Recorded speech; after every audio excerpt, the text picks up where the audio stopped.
this is a pretty track. A bit more dramatic than I originally thought it was, but you know, that's chill. We love a good dramatic music moment. Anyways, hello, hi, welcome to the stream. My name is Quimby, and today I'm doing a lot of digging. We'll go ahead and switch into game view in about 3, 2, 1, and pop. Hello, it's me. Welcome back to Mayor's Paradise. Oof. Oh, hold on, I've got my render distance down for reasons. There we are, now we're back. Yep, here we are. Oh, welcome back to New Stonk City. It's lovely to be here as always. What was that voice that I just did? Anyways, yeah. We've been doing a lot of work in the lab, been getting lots of quartz and stuff to help out with that. And the plan for today is to continue with working on the lab. Gosh, the lab is going to be really important for story purposes pretty soon. So we just really got to finish it up. Ooh, if I stand right here, it just suddenly zooms into my face. I like F5 view, but we're switching out of it. Thrown on some armor.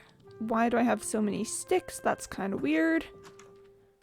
I'm not quite sure what's up with all those sticks that I have in my inventory. Oh, that's probably from when I was clearing out my inventory a second ago. Okay, I'll just leave those there.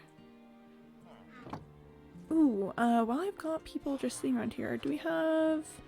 Yes, okay, we have quartz trades. So we're gonna start out with some quartz trades because I just need so much quartz.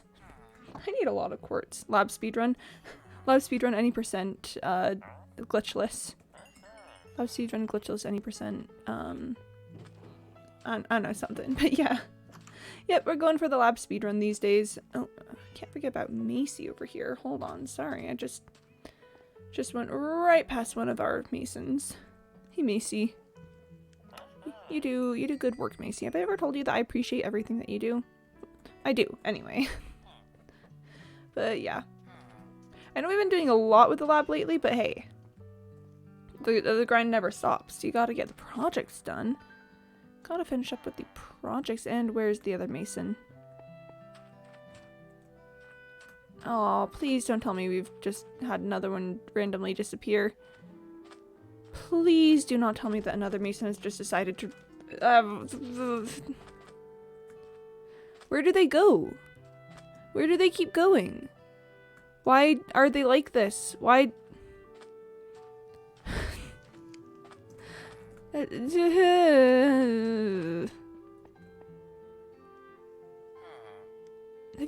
you seen the mason that usually sits around here?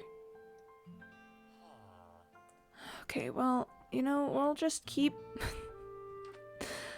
moving on, I guess, and if that mason comes back later, then we'll chat with the mason again later, but for the moment, rip.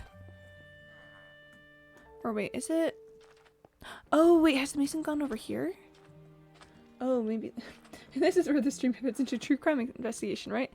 It would be if I didn't think that maybe the mason was around here somewhere. Okay, so there's one. Here's Macy. That makes 2. Okay, so I can count 1 mason, 2 mason, and then theoretically there should be a 3rd one around here somewhere.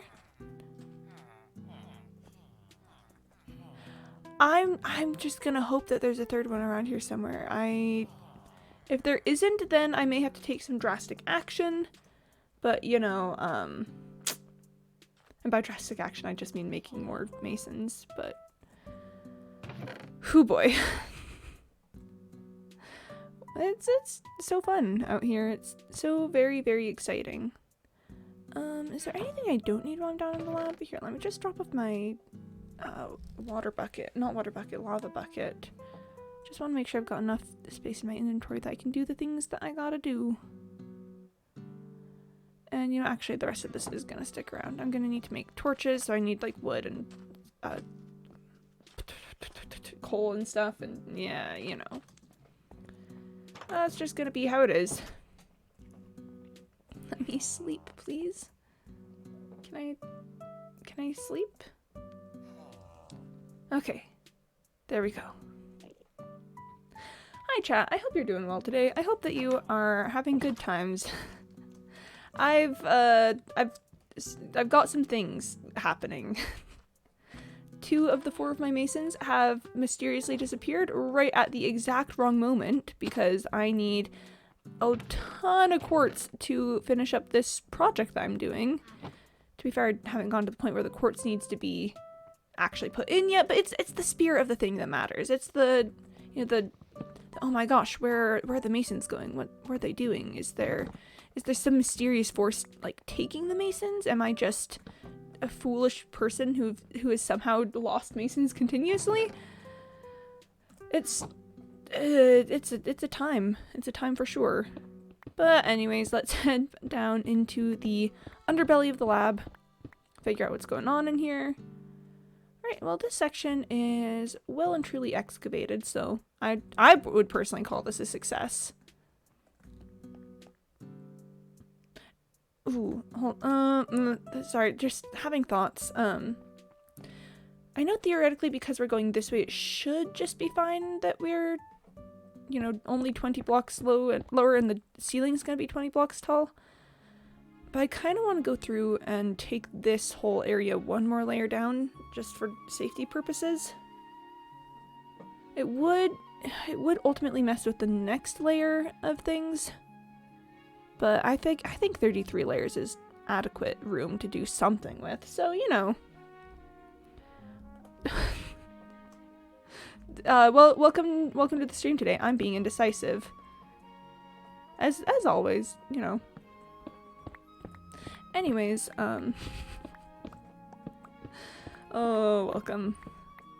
Hope y'all are doing well today. I'm doing pretty well. I ate ramen noodles for lunch because I was considering making something else, and then I realized that I didn't actually have, like, the brain space to do that.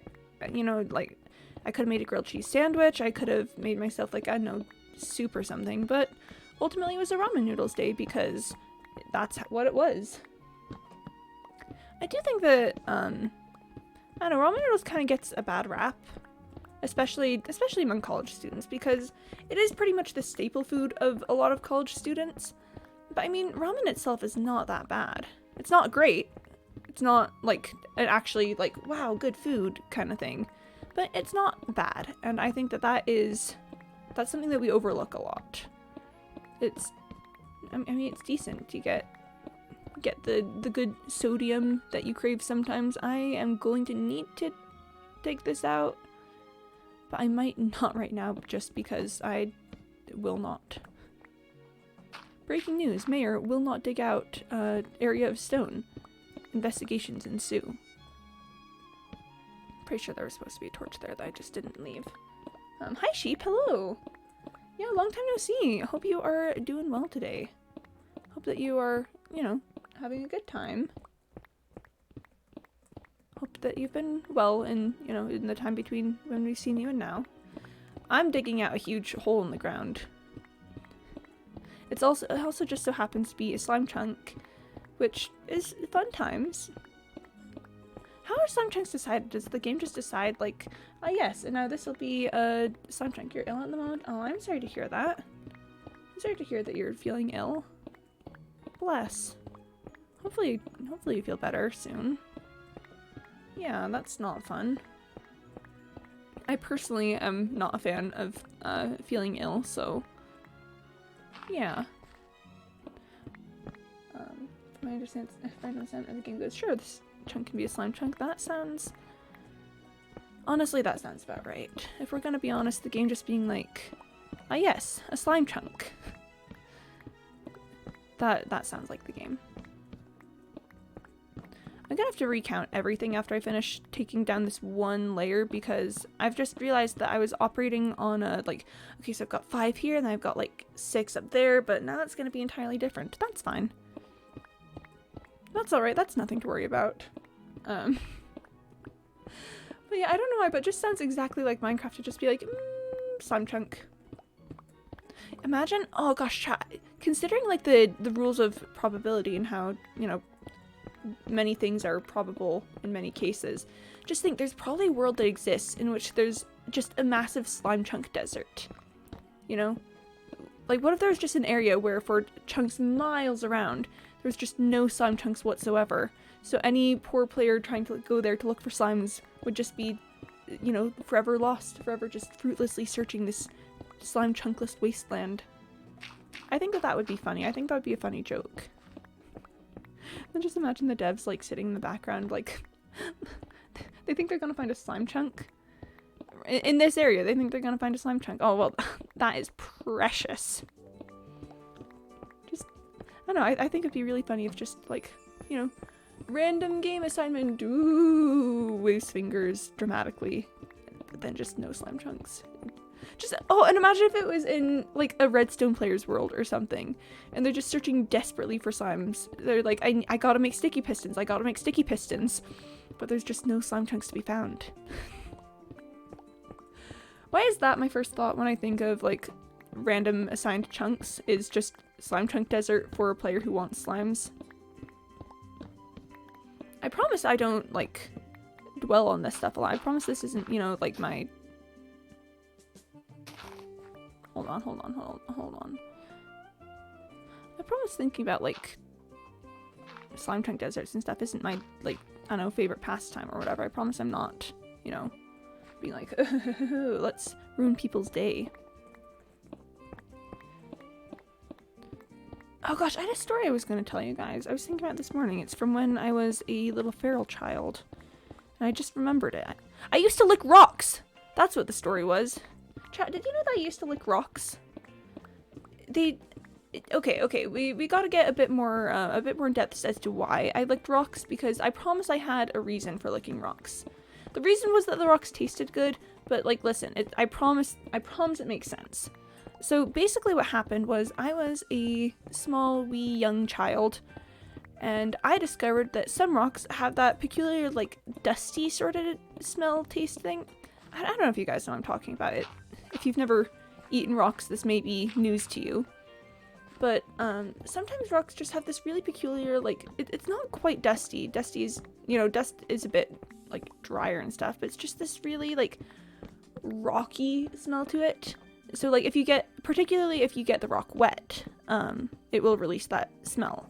And one time a friend and I had, like, found one of these rocks, and we were just, like, smelling this rock because, you know, we were kids. It was not salt, actually. It was not salt. It was just the rock smell / taste. Yeah, so we had found one of these rocks, and we were just, like, smelling it. And I think we were even, like, pouring water on it a little bit to, like, get the smell to be released even more. And then we were just like, hey, I wonder if it tastes like it smells. I wonder if this rock that we've been just smelling all day tastes the same way. And so we just took I think we had different rocks. We weren't licking the same rock. Like, looking back, that would have been even more concerning if you're just licking the same rock, but I'm pretty sure it was different rocks. I'm pretty sure we both had one. So one of us just, like, licked the rock and was like, wow, like, this tastes exactly like it smells.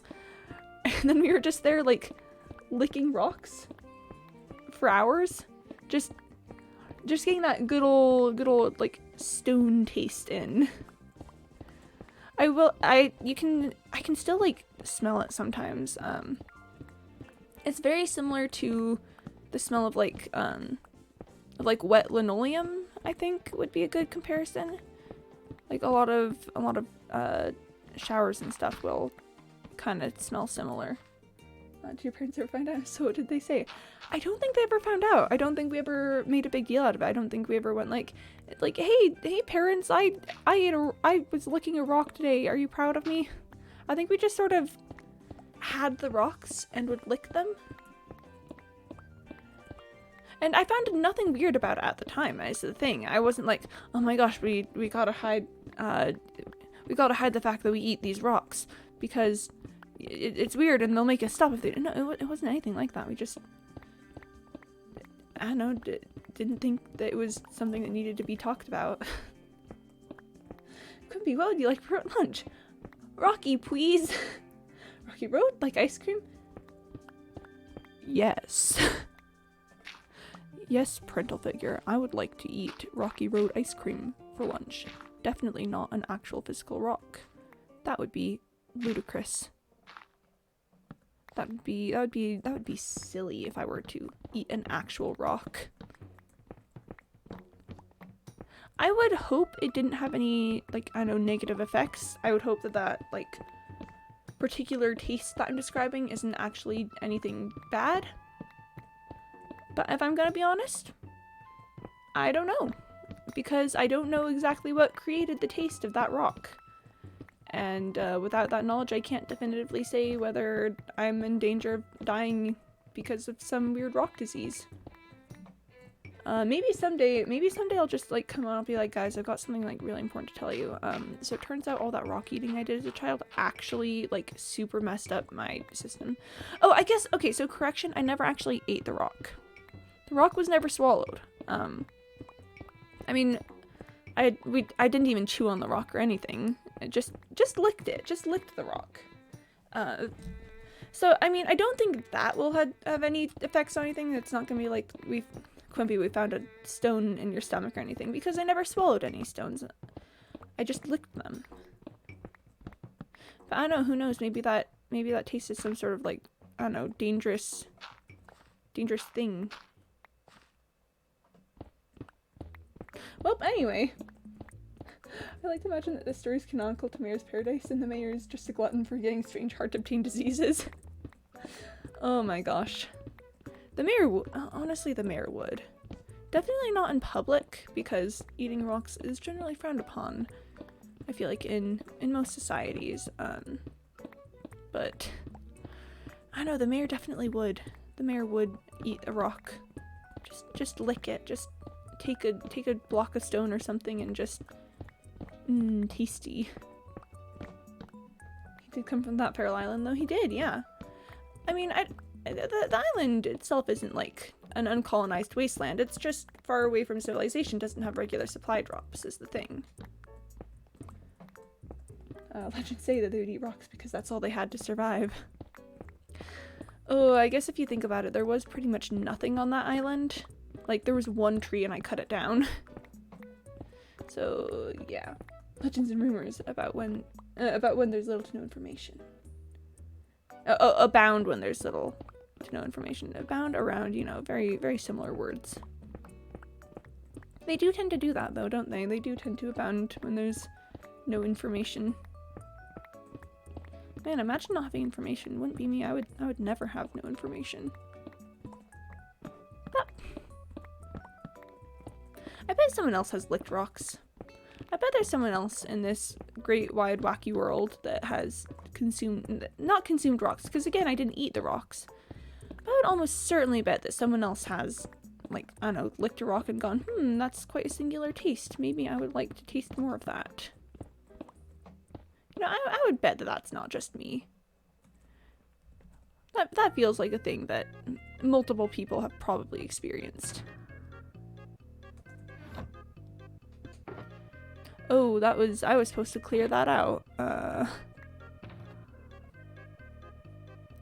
There we are.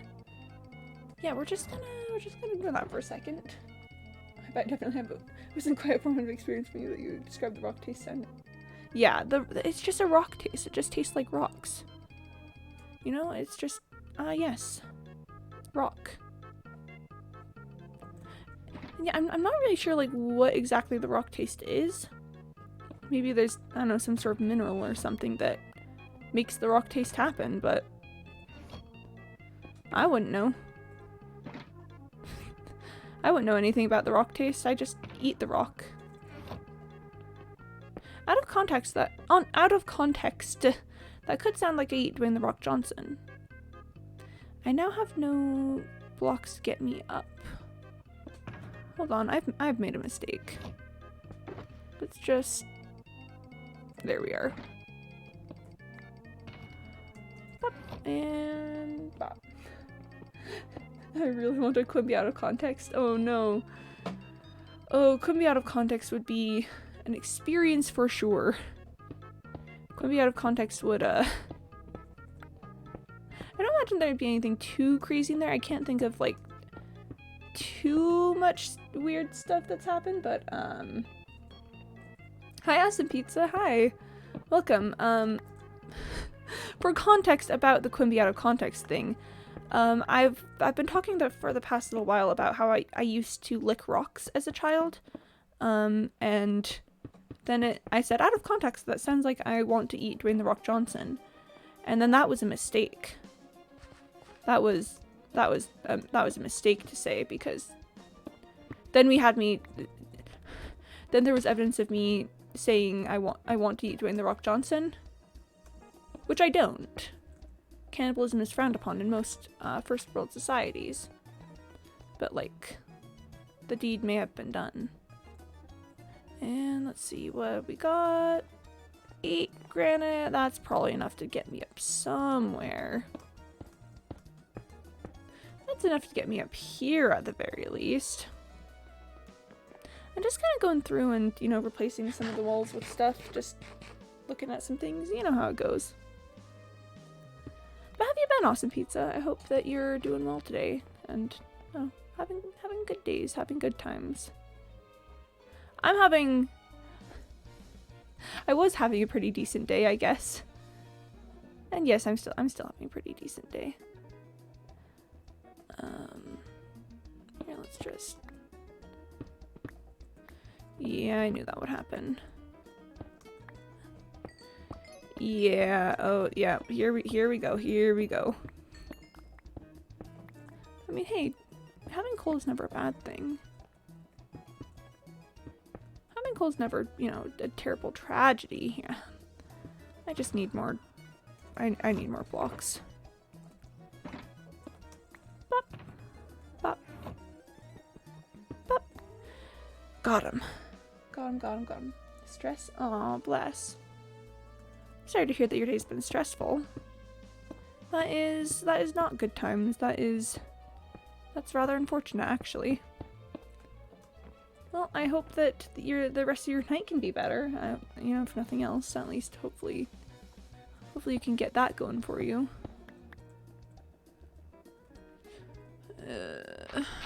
Wait, hold on. Why am I replacing the walls? I'm just gonna have to re-excavate a lot of it. Wait, hold on. I mean, the deeper sections of the walls, yeah, that makes sense, but like just the outside layer, I'm gonna have to remove that anyway someday to put in quartz. Decisions have been made today. Certainly some of the decisions were made. Yeah, like this section needs to get filled in because, you know, I'm not gonna be putting anything there, but like this area, it's gonna get excavated anyway. Sometimes we make decisions, chat. Sometimes decisions certainly are made. And of course, I randomly dig into the wall and I find iron. Thanks, Fortuna. Really, really appreciate it, Lady Luck.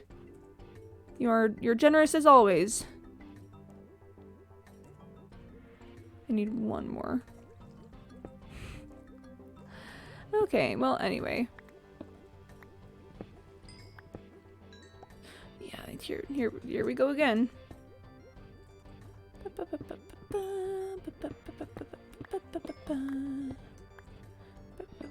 Hold on, the music's a bit intense for my liking.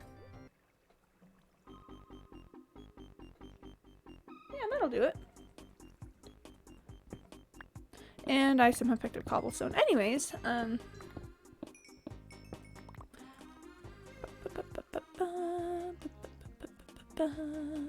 doing lots of project stuff. And I put that in the wrong. Well, that was embarrassing. I don't think it's fine though. See, I'm just covering up this spot. See, this is fine. This is fine. I was having thoughts again, like other than the me eating rocks kind of thoughts. What thoughts were I having? What thoughts was I having? I know that there were some thoughts for sure. I can't quite recall what they were. Anyways, happy Wednesday, everyone. Happy middle of the week.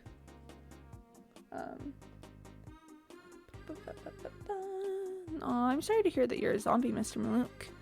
I don't think civilization's quite progressed to a point where we can cure that. But you know, I'm sure if you explain the situation, people at the very least probably won't try to kill you. You know? That is kind of unfortunate, though. Oh, and hold on, I need to recount some stuff.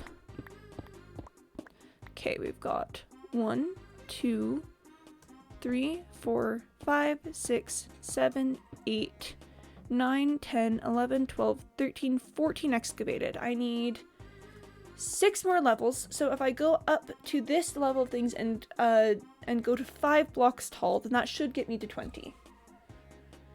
Alright, so 1, 2, 3, 4, 5, 6, 7. I need to go 7 blocks up. 1, 2, 3, 4, 5, 6, and 7. And then this is where the next layer starts. Alright. Oh wait, hold on. I've just remembered that I've forgotten to do the thing that I do to make it a bit easier for me. Alright, there's one. Someday society will be kind and tolerant enough for zombie kind. Yeah, maybe we'll make it someday. We'll make it someday, Mr. Malouk. I hope that on that day, that when you wake up as a zombie, you'll no longer feel like that's a bad thing, that you are a zombie. Because, listen, just someone's, like, living or dead status should not be enough to, you know, be mean to them at all. Or be rude or impolite whatsoever. So, Mr. Mook, I want to let you know I'm very proud of you for being, you know, so honest with your status as a zombie. I think that's really brave of you. So, you know, I'll try to do my best to, like, be supportive. Let me know if you need, like, I don't know, if you want to talk at all about being a zombie, I guess. If you want to, like, discuss being undead or anything. I'm totally, like, I'm totally here for that. I'm totally here to support you. So. Alright, well, I've made some mistakes on this section, namely in putting torches right there. I hate to undo any of the work that I've already done, but I think I am going to fill in the floor of this area just so I can, you know, get access to the area around me. Because, you know, I gotta dig up here, which means that I should probably be able to reach it somewhat. Yeah, no, I'm always willing to support any zombies in the chat. If you're a zombie, then I want you to know that this is a safe space for you. Just as long as you, like, don't kill anyone else in chat. Like, listen, I want to be supportive of you guys, but also just please understand that I can't have you actually killing anyone. So, you know. That's all. That's like my one thing about it. It's like, yes, we're being respectful of you, like, your needs as a zombie, but at the same time, like, you gotta also be respectful of the needs of the living and not kill them. So that's all. You know, we'll just try and all get along and not die. I should run into the next section at some point, hopefully. Hopefully I haven't done something wrong. Oh, and there we are. Okay. There we are. Whew, okay. We made it. Just after going in a tunnel for a while, I just start to get a bit nervous, just like, oh, have I made a mistake? Has something gone wrong with this? We shall see. We certainly shall find out. And dirt. I do like dirt. It's not like gravel or anything, but it's admittedly not my favorite block. IRL dirt is pretty great. It's great to, like, sink your toes in dirt and stuff. I consider it like a pretty essential, like, summer sort of experience to just go outside and walk in dirt for a little bit.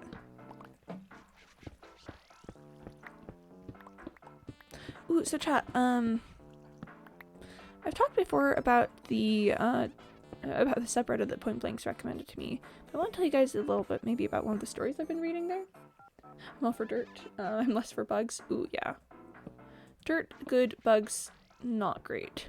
So chat, I'll just tell you guys about the subreddit. It got recommended to me because it's a subreddit about, like, the, tenacity and, like, I don't know, triumph of humanity, and oftentimes in, like, sci-fi, settings and stuff. And I just think it's really fun. I just, you know, I've talked before about my, I don't know, thoughts on humanity and our ability to, like, do things. And, I don't know, the subreddit just captures a lot of that. So I was reading a story yesterday where all of the, like, spacefaring races were pretty, like, everyone was herbivores, basically. And it was done from, like, an outside point of view, the point of view of the aliens, which a lot of them are done in that way. It's just fun to see, like, the outsiders look on humans in these sorts of situations. But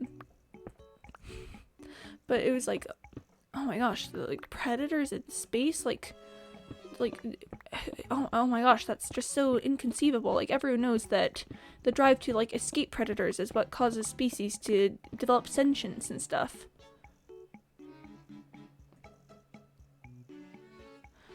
I've done something wrong. Heck, I didn't go far enough this way. I thought I reached the point. I thought I'd reached the thing in the ground, but apparently I had not. Yep, here we are.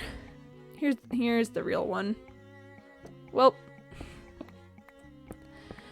anyway, let's just keep going. This is fine. But so the reason why everyone was like, oh my gosh, President in space, was because there was the like Intergalactic Council or whatever was going to war against this, like, new species that was, like, invading their space, and they were coming up with a battle plan for it, and just, like, this group of other aliens steps forward and is like, hello, we would like to speak, and other people are like, all right, well, you're pretty new to the scene, but, like, you've got the right to speak, whatever. And they're like, we would like to cede our time to, you know, a race that we have connections to that's not, like, part of the actual group here. And they're like, oh, okay, well, that's fine. And then the people, what are they called? They're called, like, the Dreeden. They cede their time to what are obviously humans, but the humans are wearing, like, full, like, basically hazmat suits, so no one can tell, like, what they are. And they're like, well, so we believe that the battle plan that you've got isn't gonna work. We think it's actually not gonna go super well. And they're like, oh my gosh, you dare, like, question like this, one of the oldest races in the Alliance? Like, we've been making war since before your species had, like, even evolved, really, probably. And they're like, well, but you see, we think that this other species is, like, predators and stuff. And everyone's like, oh my gosh, like, predators in space, that's so silly. Why would you ever think about predators in space? That just, oh my gosh, the very idea is, like, ludicrous. And humans are like, well, then we'll just, like, come along and see your tactics and, you know, understand what you're saying, like, sure. And everyone's like, oh yes, this is, yeah, you know, like, this young race will soon learn the ways. And then it cuts to, like, the human ambassador and the ambassador of, like, the Dreeden being like, well, so they're probably all gonna die, but, like, we'll do our best to, like, prevent casualties and stuff. And I mean, it's done a lot more seriously than I'm describing it. They're not taking this lightly. I just thought it was kind of funny. So but then anyways, you know, like, the time approaches for battle, and then, oh my gosh, the other species is predators, and it's like, oh my gosh, this is terrible. And so basically the way that the, like, council thought battle would go was that you know, the way that war had been waged for centuries, apparently, for millennia, is just that two fleets meet and then they like form battle walls and then like shoot at each other for a while until it's established whoever is like the stronger fleet, and then the other ones surrender. Which I mean, it makes sense for like what's being described as a completely like herbivorous society, but at the same time, like, that also is kind of funny to me. Just the idea of spaceships being like, oh yes, let's decide space combat by just like, I don't know, shooting at each other for a little bit, and if you're shooting at each other and it's not, and you know, one side is clearly winning, then we'll just all surrender. Maybe it's just like the, I don't know, maybe it's just the fact that like I have seen, like I know about like human warfare and stuff, so I'm just like, but that makes no sense. And maybe that's probably the point of the story. I do think it's a bit short-sighted to just have all species in space do battle that way, because that's not how all like herbivores do battle and stuff. I don't know. Again, it's for entertainment. It's mostly just funny to me. Anyways, like all this stuff is happening. It's like gonna be a huge, terrible disaster for the other fleet, and then the humans are like, well, we're here to also fight. And then, you know, they're using similar tactics to the predators. And everyone's like, oh my gosh, how did you know how to do this? How did you know that they were predators and that this battle technique would work? And humans are like, well, surprise, we are also predators. Jazz hands, please don't, like, I don't know, wage war on our species. And everyone's like gasp, predators in space, this is unheard of, oh my gosh. And that's pretty much where that story ends. There's a sequel story that I started reading, but couldn't quite finish because the story was done, like the chapters were done like in the comments of the main story, and it was kind of confusing and hard to follow. But okay, don't get mad, but surprise, we're actually predators. That's pretty much how it went. That's kind of how that happened. Just, hey, you know that whole like you're all prey species kind of thing? Well, surprise, we are a predator species. Congratulations. Here, I'm gonna drink some water. Gotta stay hydrated, chat.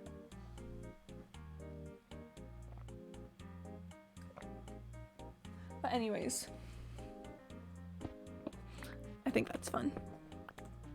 I do like, okay, so I like the whole, you know, like humans are space orcs sort of trope. You know, the one that it's like humans have such like crazy like developments and things that just don't make a lot of sense for a lot of species. Like, one thing that people point out is like the fact that humans consume like stuff like chocolate and caffeine, things that are very, very toxic to a lot of other species, is kind of like, whoa, that's a bit intense that that's just normal for humans. So I do like the humans are space orcs trope. But I'm gonna be honest, I do kind of prefer the idea that the reason why humans are unique, like, as a species is because of our, like, just persistence and perseverance. Like, I know humans are, like, persistent hunters and stuff, but just, I don't know, the humans' continual drive to, like, move forward and do better and, like, make different stuff and continue and, discover new things. Like, honestly, I think that that's like humanity's greatest strength if we're gonna be real about it. Alright, well, there goes all the room in that shulker box. And I've got a little more I can shove in there. Yeah, okay, that's pretty much completely full. Alright. Chill, that's good, that's good. And then just, yep. This I could turn into like iron blocks. Let's keep that for a minute. And hold on just quick. There we are. I just like the idea that if anything like does make humanity unique as a species, it's that we're just so, I don't know, we've just got so much potential for things and life and etc, etc. I mean, yeah, it is kind of arrogant to be like, ah yes, humanity is like so, oh wait, hold on, I'm not supposed to do that yet. Humanity is like so unique and like wondrous as a species. But like, I don't know, it's a fun concept to explore, I think, especially in just, you know, writing made for entertainment. I don't think there's anything necessarily wrong with just being like, you know, isn't it wild that humans, like, I don't know, exist the way that we do? Isn't that just so interesting? Or like, I don't know, our ability to like process ethanol, I've also heard of as a like, hey, humans are kind of actually intense though. I don't know, humans are just wacky. Humans are just wacky little monkey people who like to poke at things and, I don't know, discover new friends. Humans are just kind of funky. They're just funky little guys. Humans just sort of, they're just a little silly, you know? Humans really, we're just little funny guys, you know? You can't be too mad at humanity. Humanity's just so little.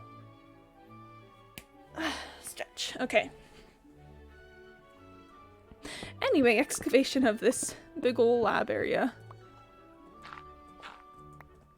I'm hoping, okay, so it looks like we're going to finish with like the actual excavation section of today. You know, getting the main body of the chamber hollowed out. And so that means we'll probably be able to spend a little bit of time putting in some quartz. I definitely don't have all the quartz that I need, so, you know, we might go on a quartz gathering stream someday. Maybe tomorrow, who knows. But, I mean, hey, that's, getting all the excavation done will be a huge start. Yeah, again, I do hate to, like, make more work for myself later with filling in the floor, but I just need to walk. I just gotta walk over stuff.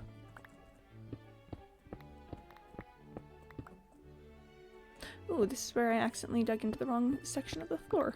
That's cool. That's chill. I don't know, on the whole, like, humans are space orcs kind of idea, I do want, like, it makes you think, like, what would life from other planets look like? Because, from what we know of, you know, the way that species evolved on Earth, it's, you know, it seems to be that there are certain things that make for good, like, evolutionary advantages. Stuff like being able to, you know, like, run fast or do stuff, but maybe on other planets, could different conditions result in different advantages being better? Would humans be, like, would humans be evolved terribly for different spaces? I mean, humans are very versatile. That's one of our, like, greatest advantages, is that we've basically made versatility our, what was it called? Evolutionary niche. We're like, yes. I would like to live in the Arctic. I will find a way to live in the Arctic, even though I'm not built for living in the Arctic.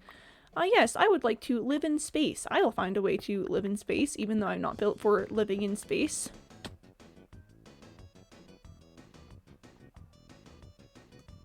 Hold on. Anyway. Oh, there's a bat down here. How you doing, bat? Bat's having a good day. Wait, that's not where I exit. Is it? Yes, that is where I exit, because I'm only one floor down. Okay, hold on real quick. And let's just... Anyway.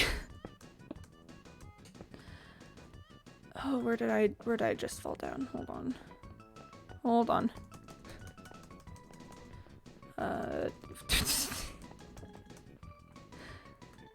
Where was it? Where did I just, did I?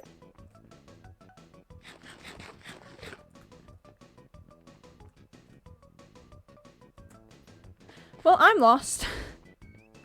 Hold on. I've 1, 2, 3, 4, 5. 1, 2, 3, 4, 5, 6. So it looks like I may have been around here. 2, 3, 4, 5, 6. Okay, yep, it's right here. Okay, now that we've got that sorted. But I don't know, would other plants even be like, would life forms of different plants be carbon based? Because all the life that, you know, we've experienced on like Earth and stuff is carbon based, but that's not to mean that, you know, everywhere is going to be carbon based. What if being carbon based is actually like a really bad idea for anywhere outside of Earth? It's considering that we haven't found life elsewhere, like I'd say it's pretty hard for us to guess. Because, you know, we can do a lot of speculation, like, yes, carbon-based life forms is the most efficient way to exist. But that doesn't necessarily mean that it is. Okay, well, I've gotten off on my counting somewhere, but anyway.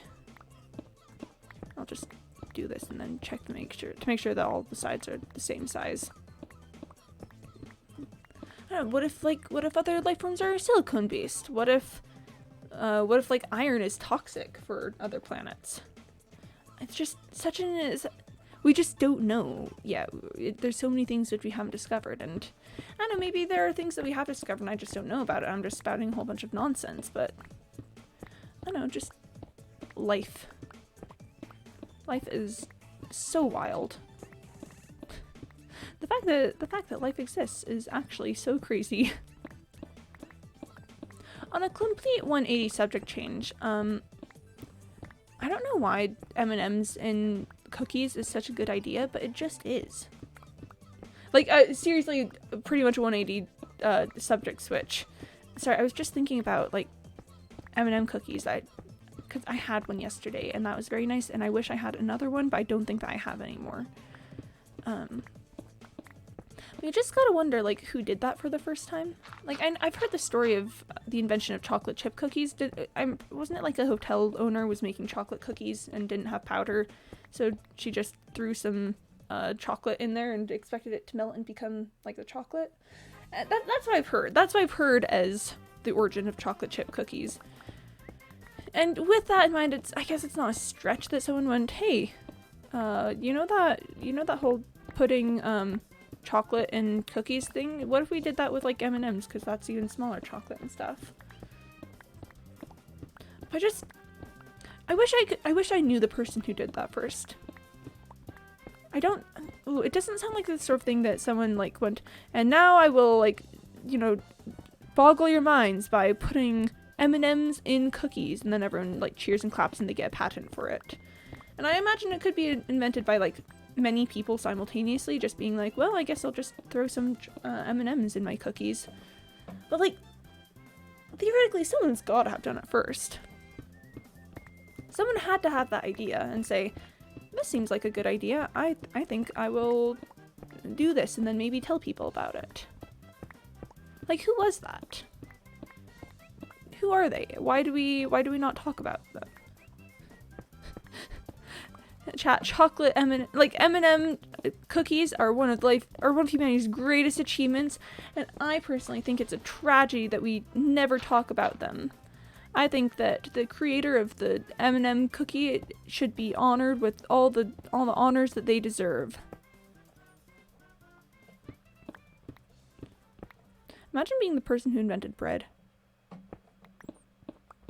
Like, bread is such a staple food for so many people. Like, any kind of bread, like flatbread, yeast bread, whatever you call it. No, not just whatever you call it, like whatever you eat. Like, imagine being the person to do that. Imagine being the person to just, I don't know, throw some things together and then create a staple food for all of humanity. Oh, almost fell down again, but not this time.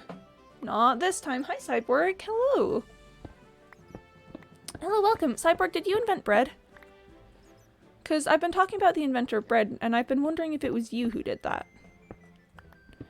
Like, if you were the creator of bread, like, listen, I'm not mad. I'm actually, like, I'd actually be so stoked to talk about that with you. But, like, was it you? Were you the one? Because I could see it being you. I could see you being the one to invent bread. Ah, yes. And here we have Cyborg, the inventor of bread. I mean, you gotta have been around for a long time, being, you know, a cyborg and all. Which side of the cube am I on? I'm pretty sure I know which side I'm on, but you never know. You never know with me. Chat. I'm gonna roleplay Benedict Arnold from the American Revolutionary War, okay? What side am I on? I think I know which side I'm on, but you never know with me. you never know which side am I on? Oh my gosh. Who could tell which side I'm on? Benedict Arnold was just quirky that way. He was just so funny. Just a funny guy. Just not knowing which side he was on. Kind of crazy. Kind of absolutely wild. I noticed that Cyborg has not yet answered the question of whether he is the one to have created bread or not. I noticed that he's avoiding that. I'm gonna drink some water. I don't wanna throw any accusations out, but I'm just saying Cyborg hasn't answered if he's created bread yet.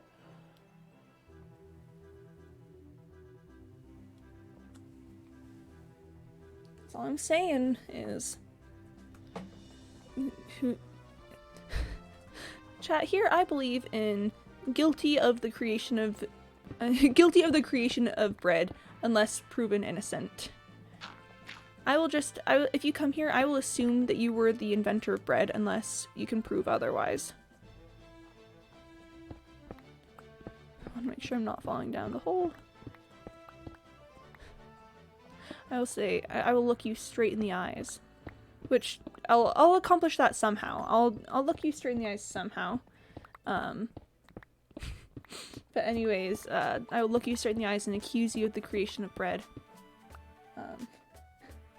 Oh, Mr. Milk's still a zombie. Okay. Cyborg's in school. Wow. You love to see it. You love to see Cyborg being in school. Incredible. Cyborg, I want to let you know, like, for as much as we rip on you for, like, staying in school and stuff, I want to say I'm actually, like, very impressed with how much you've been staying in school. Like, I know, it's just every time we're like, oh my gosh, Cyborg, are you in school? It's like you legitimately are in school. And I want to let you know that I recognize that for as much as we tease you about it, you do certainly attend school. So, I'm very proud of you for that. I'm proud of you for sticking to your commitments and staying in school. Imagine being in school. That's Cyborg. Cyborg is in school. Also Cyborg's the creator of bread. I don't know if it's kind of sounding like Cy doesn't have audio today because I asked him if he's the inventor of bread and we haven't gotten an answer yet. So in that case, I think chat, what if I just keep talking about Cyborg as the inventor of bread, and then we just make that canon somehow, canon to the actual real world, and then just we all refer to Cyborg as the creator of bread, but and it's like he's here, so we should know. National hero, bread creator, and staying in school. Exactly. Oh, there we go. Bread creator. Yep. So it's like we all know that Cy is the inventor of bread, but Cy himself does not know, because even though he is here when it was decided that he is the inventor of bread, there's just no way for him to know. You know? He's just, oh my gosh, the inventor of bread. That's so wild. That's so wild that the inventor of bread himself doesn't know that he invented bread. I think that this is a great plan. I think that this makes perfect sense. Oh no, wait, we can't confirm that. We can't confirm to Cy that well, I guess if we all talk about Cy as if he's the creator of bread, then that means that at some point it's going to be confirmed to him that he is the creator of bread, but yeah. Makes bread. Lots of people, yeah. Lots of people do make bread. Bread is a staple food of society.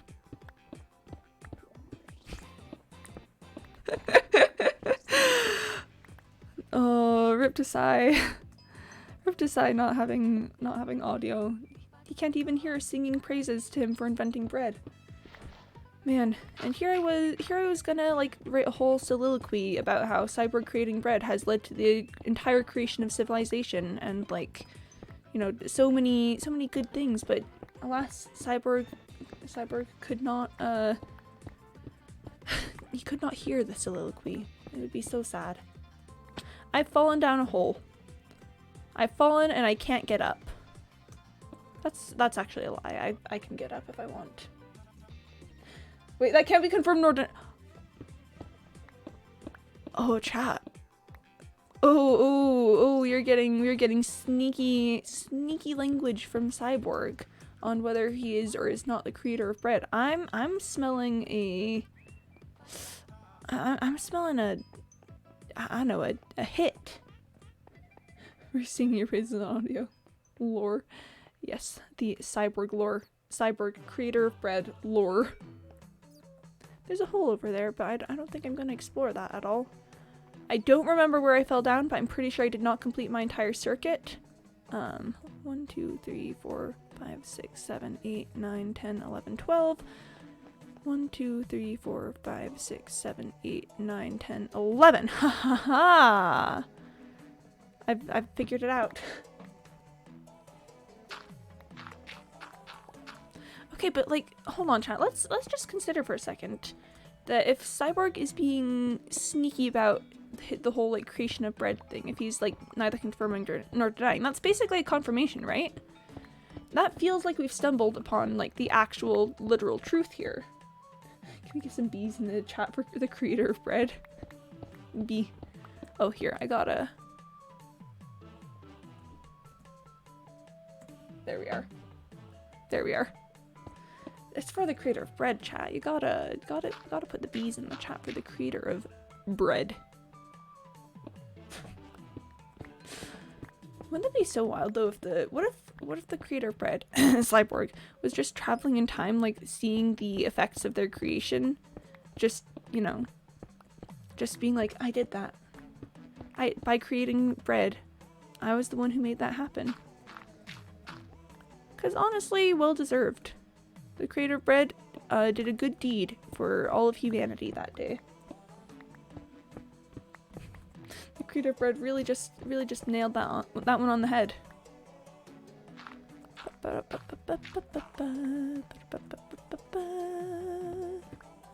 This excavation is going really well today. I really like flatbread. Like, here in the US, the staple is, you know, just like sandwich sort of bread stuff. You know, bread with, like, bread that has been, baked and yeasted and etc. Like, you know, American bread kind of stuff. But I think I think flatbread is really tasty. And also flat. And that's just such a unique way for bread to exist. Like, so many societies have, well, like, I was gonna say, like, the unique way for bread to exist. I mean, many societies have some sort of flatbread, and that is, like, a staple food for them. I just think it's interesting. I just like the bread. 3, 4, 5. I think I've miscounted somewhere. But that's fine. That's normal. That's okay. That's, yep. Oh gosh, chat. So now that we've talked about bread for a bit, let's talk about Disney Descendants. Because I know that's a bit of a subject change. But listen, I was watching it yesterday because of reasons that I don't want to disclose, because I don't think they could be used to track down my identity, but like, you know, I'm always very nervous about that. So we're just gonna say I was watching it for reasons. And oh my gosh, it is,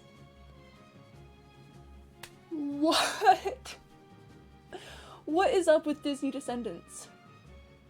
Like, I just watched like 30 minutes of the first one. Sorry, I'm not even like, I had my hands off of the keyboard right there. I could not handle it. What is up with Disney Descendants? Why is it like that? Why is it... I don't understand. I don't understand why it is that way. There's nothing particularly, like, wrong with it. But, like... At the same time, it just reads like bad fan fiction. And listen, I have an intense, like, respect for fan fiction. Disney Descendants is just basically bad fan fiction about, like, children. Like, listen, let me just, like, describe the let me just describe the premise. It's like, yes, let's follow, like, the children of these people from, like, this story, from, like, this well-known, well-loved story, as they you know, are in some ways completely like their parents, but in some ways completely, like, unlike their parents. And I should not have gone that far, because that's actually where, yeah, that's actually where we end.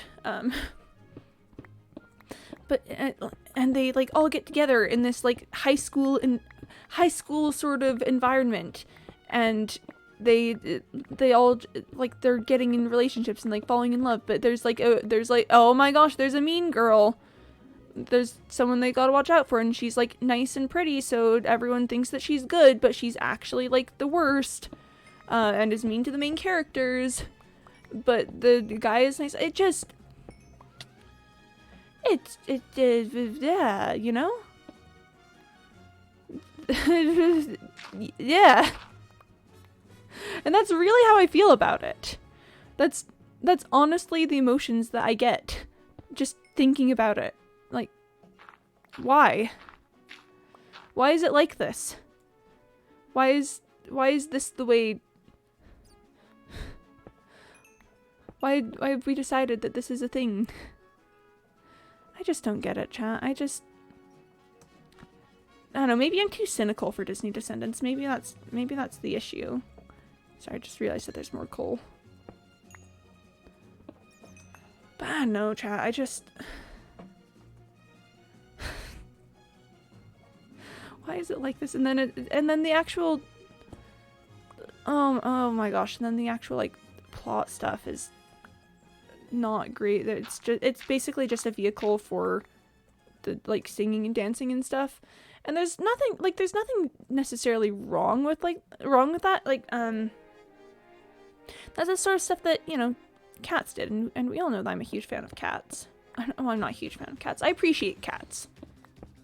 I appreciate Cats for what it does and the way that it does it, and think that it gets a bad rap. But anyways, my thoughts on Cats aside,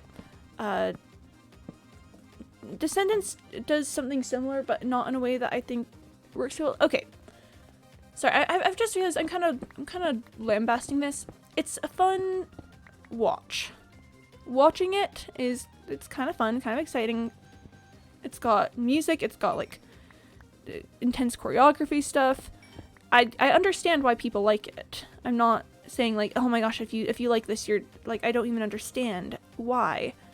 I mean, like, it does make sense why people enjoy it and watch it and think that it's, you know, fun. I just personally cannot.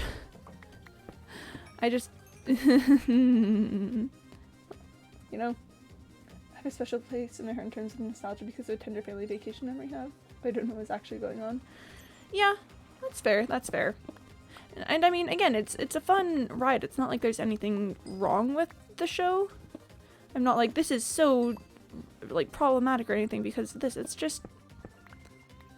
just is not, it's so, oh gosh, I'm trying to structure my thoughts in a way that makes sense here without, you know, just going full rant on it. It's, for the hype that it's received, I expected better writing. Let's put it that way. Nothing necessarily wrong with the show itself, just with the mania around it, I think. Underwhelming, disappointing, yeah, stuff like that. And I do think that it's bad to criticize popular things just for being popular. So I don't want to go down that route. But, like, But, like, why, though? That's all. Why do I have, like, so many memories of, like, classmates and people gushing about this for what it is? Overhyped? Yeah, I'd say overhyped is probably a good word. There's nothing necessarily, like, too bad or wrong with it. It's, like, it's enjoyable, it's got some fun moments, it's got some, like, really good people on the cast, and some, I don't know, really just fun sorts of stuff, but I don't think it deserves the absolute mania that it has received. I mean, yeah, and everyone's, the costuming is pretty cool, and I understand that that's probably a big component of it, is that everyone just is, like, fun and cool, exciting, and it's, like, singing and dancing and stuff. I just personally think, why this? Why do we exist only to do this? But, you know, again, I don't have anything, I don't have any problems with the show. It's not, I'm not upset with it. And maybe this is just me having heard all the excitement and then going in expecting something other from what it was. So maybe it's on me for, you know, not understanding how the medium is supposed to be experienced. But I don't know. All I'm gonna say is that Cameron voice carried the entire thing. Which, you know, rip to Cameron voice, but Cameron voice is so good. Yeah, that Cameron voice is so good in it. Like, he's got so much action, so much, like, movement. All of his dances, like, moves are super clean. His regular, like, I don't know, just even when they're not doing the, like, the dramatic singing, dancing sort of scenes, he's just always so committed, so there 100% in the character. And that's really, like, fun to see, watching an actor just, like, I don't know, take on a role like that, just be like, okay, and then just, you know, commit to it real hard, because as an improv person, I know how to appreciate commitment to the role, but I don't know, just ultimately I'm like, that's interesting that I spent my entire high school career hearing about this, and now I'm just, I don't know, not super loving it. I think overhyped is probably just the best word for it. Is from the way people talked about it and were so excited for the next one coming out, I just expected something, I don't know, something more.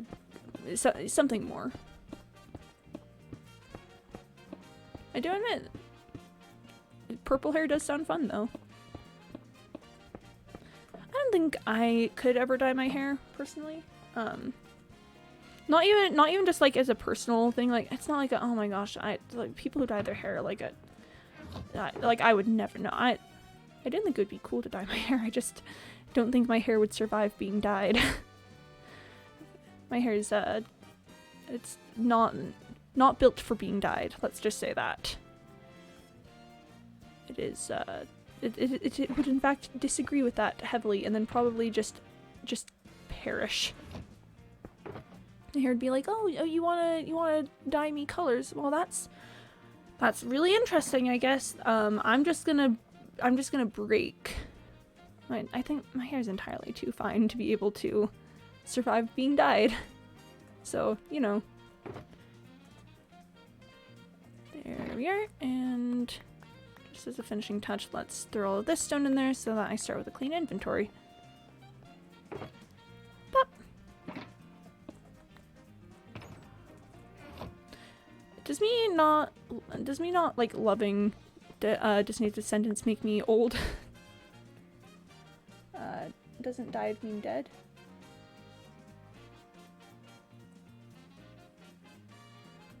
I mean, you're not wrong.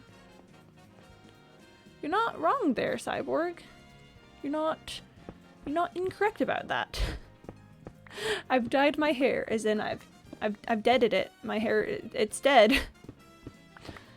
Oh, that would be unfortunate. That would be sad. That would be sad moments. Be like, "Aw, the hair has died. My hair died yesterday. It's green now." Oh boy.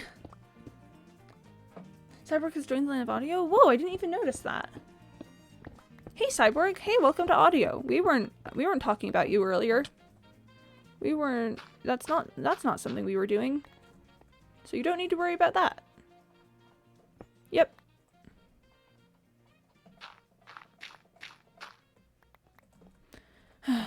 Gravel. My least favorite gravity block. That's fun. Is there gonna be more? No. Oh. Yep, that should be it. Gravel. Gravel, my least favorite gravity block. Is there an Enderman over there? Oh my gosh, there is! Oh, that's so fun. Hi, Enderman. Oh, there goes the Enderman. There they go. I am gonna need to make a trip to the Guardian farm pretty soon to heal up this pickaxe. I really just gotta get a second one. I have like a diamond pickaxe. I'm playing the one that I brought to me with me to the end. Yeah, I've got it, and I was gonna like put silk touch on it and everything, but just hasn't happened yet. Just simply is not a thing that has occurred at this point in time. Someday I'm gonna have an entire shulker box full of pickaxes, and then I will just, you know, I'll be like, oh my gosh, what pickaxe do I want to use for this job? Quote Frozen, all good things, all good things, all good things. Yeah, clearly. I mean, yeah, it was all good things. Yep, 100% good things. 100% good things, not a single thing that was said was bad, so I don't think you need to worry about that too much. And to quote Frozen 2, Samantha? Man, we're throwing the Frozen 2 quotes out all over the place. Have I told you guys my... Okay, so I know I have a tendency to go off about like movies and shows and stuff I don't super like. Case in point, the talk we just had about Disney Descendants. Have I told you guys about my dislike of Frozen 2? Have I told you how much I didn't like Frozen 2? Because I don't like Frozen 2. I'm sorry if that's concerning for anyone. I'm sorry if that's I don't know, if we can't be friends anymore. I'm sorry if that's like a deal breaker, like a, oh my gosh, Quimby doesn't like Frozen 2. Like, oh my gosh. If Quimby doesn't like Frozen 2, can we even support the Quimby Alert channel? In which case I'd say please, just please.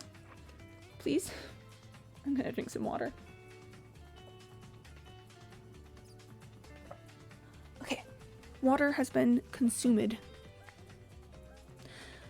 But yeah. And I know that disliking Frozen 2 is a controversial topic. You don't like Samantha? I don't remember who Samantha is. But I may very well not like Samantha. I mean, I hate to say it because again, I know that disliking Frozen 2 is like surprisingly controversial. But I may dislike Samantha. I may dislike Samantha, so I'm sorry if that's hard for you to hear. But I watched Frozen 2 and then I immediately started telling people why it's just not a good film. That's the thing. It's not just, I swear I'm not just being like, Frozen. I don't like it because it's not, like, because it's popular. I like, honest to goodness, don't think that Frozen 2 is a good movie. I don't even know anyone's name. Samantha? Yeah. I think that's visually gorgeous. I like the music, but I did want more from the story. Yeah, that's the thing, is animation on point. I have some issues with the music. I mean, it all sounded good, so we can give it that. We can give it that it all sounded good. Lost in the Woods is the best thing to come out of the entire everything. Lost in the Woods is a masterpiece. Let's just say that. Yeah, Lost in the Woods, yep. I like the first Frozen. I do too. It definitely got bigger than the story was prepared to handle, but I think it's just a really pleasant movie. The first Frozen. A song I didn't know you needed until I heard it. Yeah. Oh, Lost in the Woods.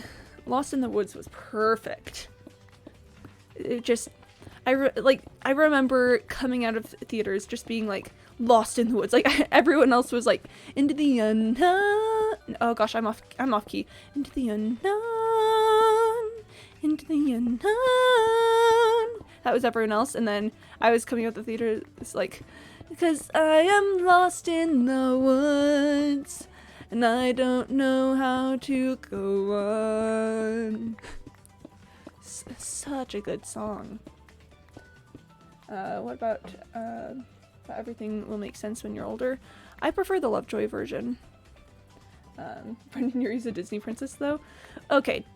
Okay. Isn't it Brendan Urie? I don't know. Brendan Urie is a Disney princess. Does live in my heart forever. That was absolutely perfect and deserves to be hailed as such. Yeah, Brendan Urie is a Disney princess. That was fantabulous. But oh gosh. Lost in the Woods though. Oh, the Weezer cover of Lost in the Woods is just so good, so perfect.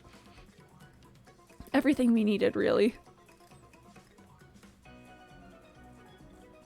'Cause I am lost in the woods. It's so very, very good. I've just got lots of problems with Frozen 2. Like from the way that they treated some of the characters to some of the like I don't know, morals of the story, I guess. I don't know, it was not my favorite film ever. Pretty low on that list, actually. And I don't know, I don't like what it did to the world of Frozen. I don't like the way that it changed the world building.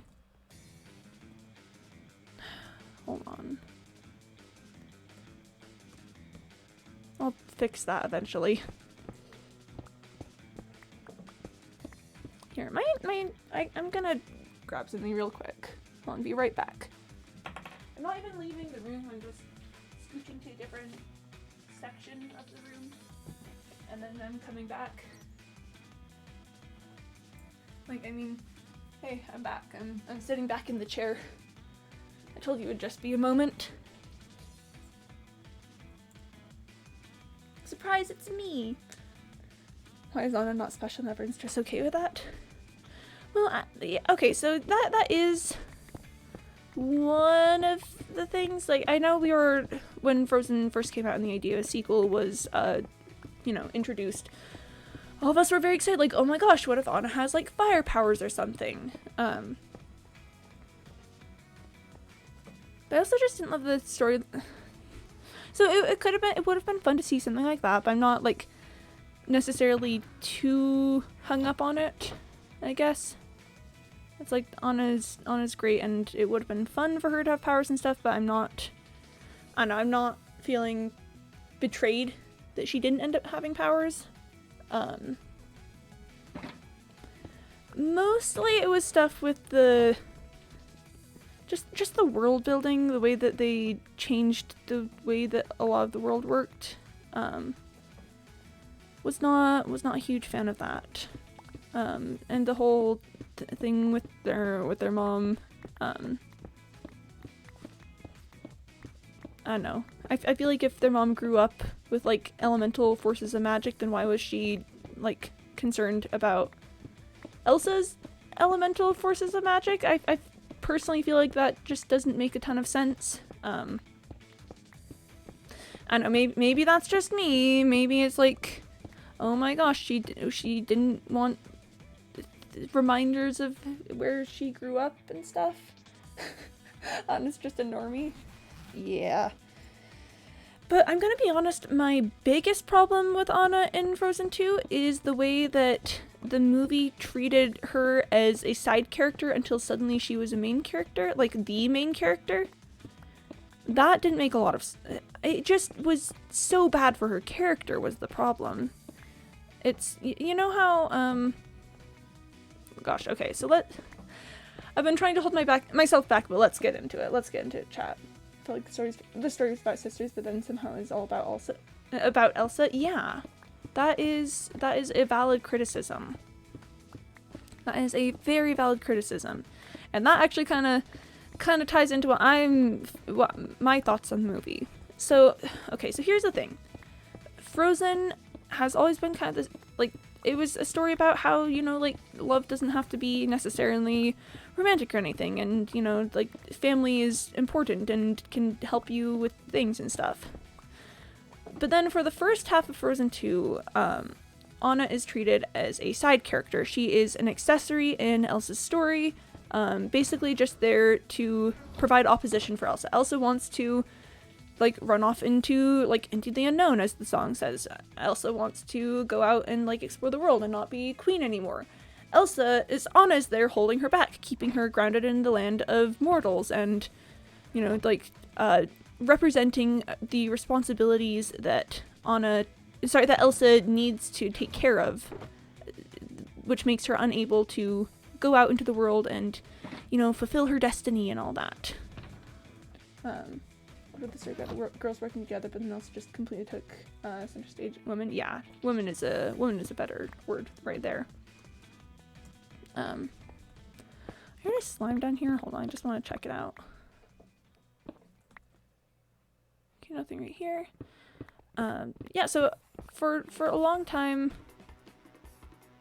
Anna's just an accessory character. She's just there to be the foil to Elsa, and where Elsa's wanting to go out and do things. Anna wants her to be like the roof of the kingdom and stay there with her because of her trauma from Elsa running off and leaving Anna alone and stuff. I got lots of feelings about that.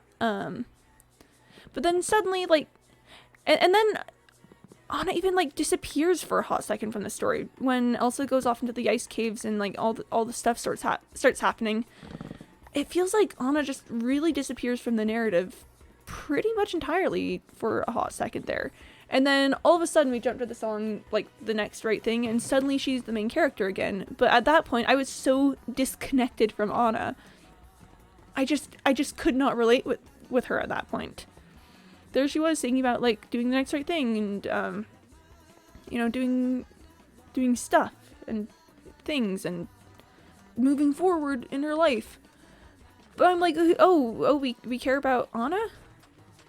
So we care about Anna at this point. She's not just a side character that we've completely disconnected with emotionally because of her disconnect with the main character of the story up to this point. Oh, okay, that's chill. That's all right. That's fine and normal, I guess. Hold on. We're gonna change the music. I don't like words. Let's go for.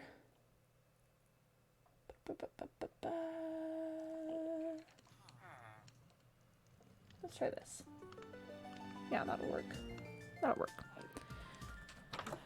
So it's just they wanted me to connect with Anna at that point in the story, but I really just could not, because at that point, because of the way, like, the narrative had been shaping up and the direction the story had been going, Anna was not a character that we were feeling emotionally connected to. She was the obstacle in Elsa's story. Like, I don't know. So then all of a sudden we care about Anna again, and Anna's, like, doing this thing and, like, saving the people and stuff. And it's like, oh my gosh. And now suddenly Elsa's, like, the fifth spirit. And I'm so annoyed about that one too. Like, listen, I don't have any problem with a story about a person being, like, more connected to, like, the wilds and wanting to like, go off and, you know, live with nature and stuff. But could we get some foreshadowing, please? Could we get some foreshadowing that this is gonna happen? Because we just spent an entire previous movie establishing that it was okay for Elsa to be queen, and it was okay for her to take her place in society as, like, a figure who was in charge and could take care of her people and her sister and stuff. And now you're just gonna tell me that that's actually not how it is, and that she's gonna abandon all that. Okay. That's fine, I guess. I mean, it honestly probably goes back to my feelings about, like characters have taking care of people be their primary motivation. But just hear me out. We literally just had an entire movie about Elsa being the queen of Arendelle. And now she's just gonna not be the queen of Arendelle. Because she's just some nature spirit. Okay.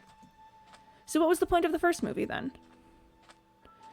Literally, what was the point of the first movie? If Elsa could have just run off into the wilderness and been, oh, there's Mason. He's back somehow. And most important of all, no Hans of the Southern Isles.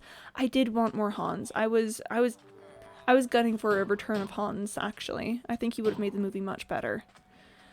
But we can talk about that for a second. But it's just literally, what's the point of the first Frozen if in the end it's just okay for Elsa to run off into the wilderness? Because wasn't the whole thing in the first one that it wasn't okay for Elsa to run off into the wilderness because they still needed her, and, you know, and it was okay for her to be the queen? Like, listen.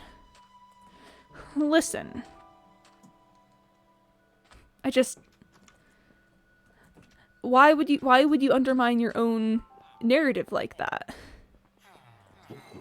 Why would you do this? Why is this a thing that you do?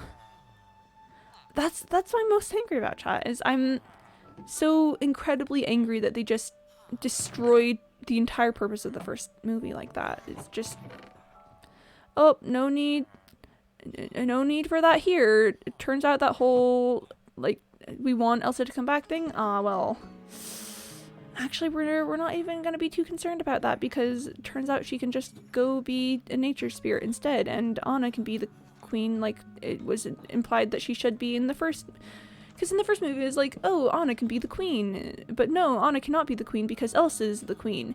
But surprise, Anna's actually the queen because Elsa's not gonna be the queen anymore. Could we get some foreshadowing, please? You know, if Elsa's gonna run out into the wilderness and become a nature spirit, what if, I don't know, maybe we get some foreshadowing at the beginning of the movie, maybe something about Elsa already kind of preparing Anna to be queen? No, maybe, I don't have a full rewrite. Chat, you know how sometimes I'll, like, do rewrites of movies? I don't have a full one for Frozen 2. I've just got some, like, ideas. There's some mixed messaging there. There was. Under time crunch, after made a ton of money off the first one. Yeah, that's fair, because I've just heard, like, snippets of the production process, but I have heard that it was, like, kind of a nightmare because of how popular the first one was. But characterization, please. Listen, if we're gonna do a story about a character who has been previously established to be, like, you know, it's okay for this person to be an authority figure, like, this is gonna be fine, we want you here.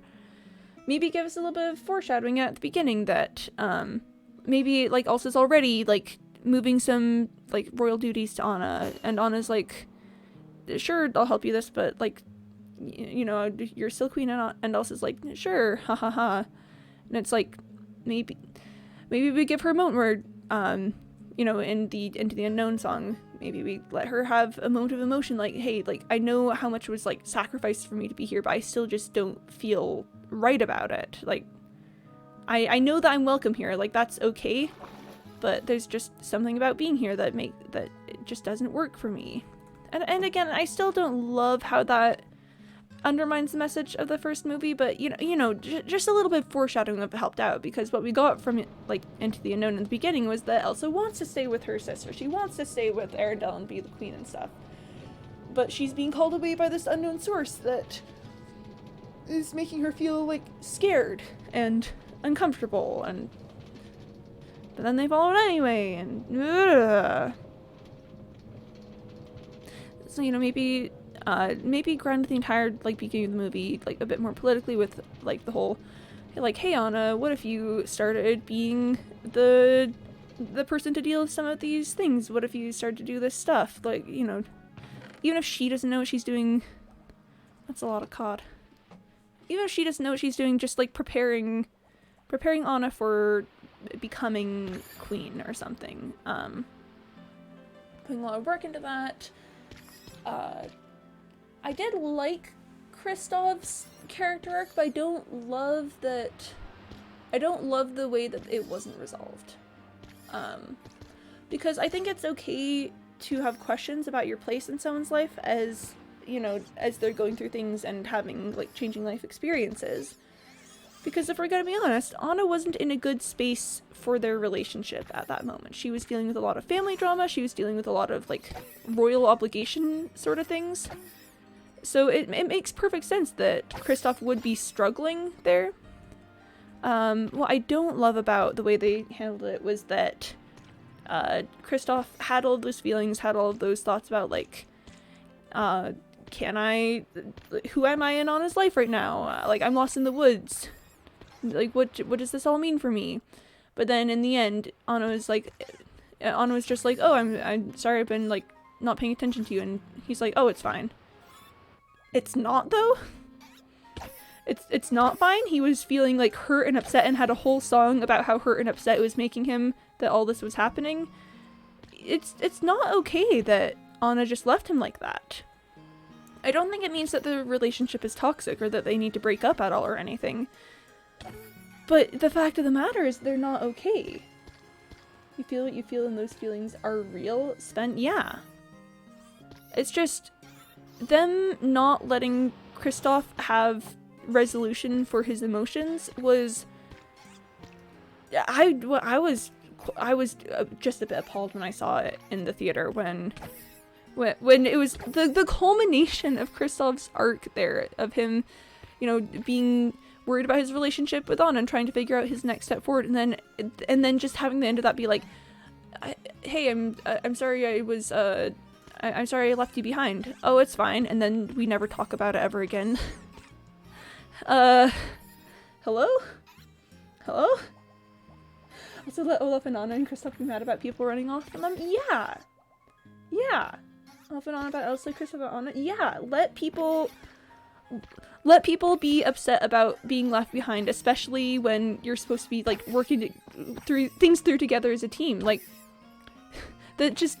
communication is important, and like talking about feelings is important, and if your feelings are, hey, I don't want to be abandoned by the people that I care about in a situation where I'm already feeling like vulnerable and scared and maybe a little bit hurt because of some of the stuff that's been happening, maybe we don't just brush those feelings under the rugs for a happy resolution at the end. Maybe if you're gonna go through all the effort to give the characters those arcs and give them those feelings, maybe resolve those. Or even if you don't have time to like resolve it in the movie, give us some sign that they're gonna talk about it later. Like, it doesn't have to be like oh, and let's all go to therapy after this, but maybe give us a sign of like, hey, what happened just now? I didn't feel great about that. It sounds like you didn't feel great about that. I don't know if we're ready to like get married at this point because of this stuff that we've just been through in our relationship. I just the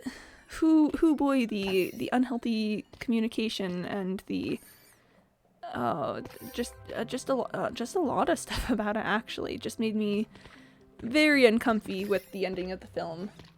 Why would Disney resolve things? You're absolutely right about that, Cyborg. I'm being silly, expecting them to resolve things like. I really should know better by now. I really should have thought that one through. And just again with the weird characterization of Elsa. Like, again, we had an entire movie about how she like wants to take care of the people around her, and now she's just gonna abandon taking care of the people around her because she's like being called away to do force spirit duties. Again, I'm fine with making characters, I don't know, go off and be like force deities. That's not a bad plot point in my opinion. But like, if we've already got established characterization that's not something that Elsa wants, then why would we change that? Why would that be different all of a sudden? Why would she at the very least give us foreshadowing? I know that at the end of Frozen they weren't expecting to do the second movie, so it's not like they could have done a lot with, you know, setting stuff up there. But I don't know, just build off of what's already there. You don't have to do all this work to make something entirely new. I promise it would be okay to just, you know, let stuff change and be different. Oof. I like the resolution of Elsa's Arc of you're the one you've been waiting for. Ooh, you'll have to remind me about that one. I don't remember that part as much. Is that is that like the oh, is that when she's down in the ice caves and is like trying to figure out her entire life? Cause that was a fairly decent moment. That was all right. Didn't love everything about the ice caves, but you know, that was chill. Not necessarily execution, but the message. Oh, Elsa's like, what's my purpose? I have to go find it. Ah, okay. And the purpose is you are the purpose, Elsa. Okay, that's fair. Yeah, that's very fair. We do love a heartwarming you are enough kind of moment. Does walking on buttons make them go? Oh, it does not. Okay. I've just realized I need to scooch this back. Then Respect Mom says, you're the one you're waiting for. You're your purpose in and of yourself. Okay, yeah. Yeah, that is nice. That is, you know, good times. Wait, the fish go over here. Yep, that's where the fish go. And crystals go here. Yeah, we do love the message that people, like, by themselves are enough. That is heartwarming. But the execution was a bit weird. I don't know, I think my strongest feeling about Frozen 2 is I'm just so mad about how they treated Kristoff. And again, we talked about the whole, like, hey, a lot of those feelings he had were valid about being, like, left behind and wanting to, you know, figure out where he stands on his life and stuff. And oh, that's interesting, we're just never going to talk about that again. That was my main problem. And Elsa's whole thing. But I do have to say, I'm not a huge fan of the way they worked the magic system. I don't know, because in the first movie, you know, it was heavily implied that, like, a lot of this stuff was kind of super new, and they weren't quite sure what was going on. But then the second one, turns out there's this whole, like, thing about, like, the whole spirits and runes and everything. And I would have loved to have, if they were gonna play with a magic system, I would have loved for them to, like, do more work with it in the first movie. Which, again, I know they weren't expecting a sequel, but I don't know, I guess just if Disney's making you do a sequel for something that you weren't planning, so you don't have enough crumbs to, like, build something even greater off of, I think the answer probably is just to go a bit less ambitious. They were just so very extremely ambitious with Frozen 2, all the sheep loading in. They were so ambitious with, like, the storytelling and the world building in Frozen 2, and there just was not enough groundwork for that in the previous movie to be able to pull off that sort of thing. It just felt like, I don't know. It just left me feeling a little empty, sad, just like, oh man, it sounds like you had thoughts and things, and this could have been really interesting, but you just didn't have, the execution was not there. Whee! I hit a building there, but that's fine. Let's just sleep and take care of all the rest in the morning.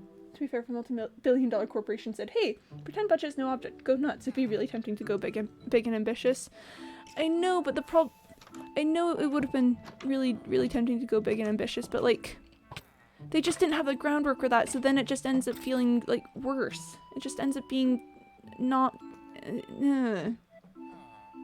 They could have given us like a middle quality writing movie with really good animation, and I would have been okay with that, but instead they gave us a bad movie with really good animation, and that just hurts. Like, why you gotta spend the animation budget on this? Why is this what we're giving the animation budget to? I do think the movie could have been so much better with Hans coming back. I mean, it would be a tricky thing to balance because of, you know, a lot of stuff about Hans from the first movie.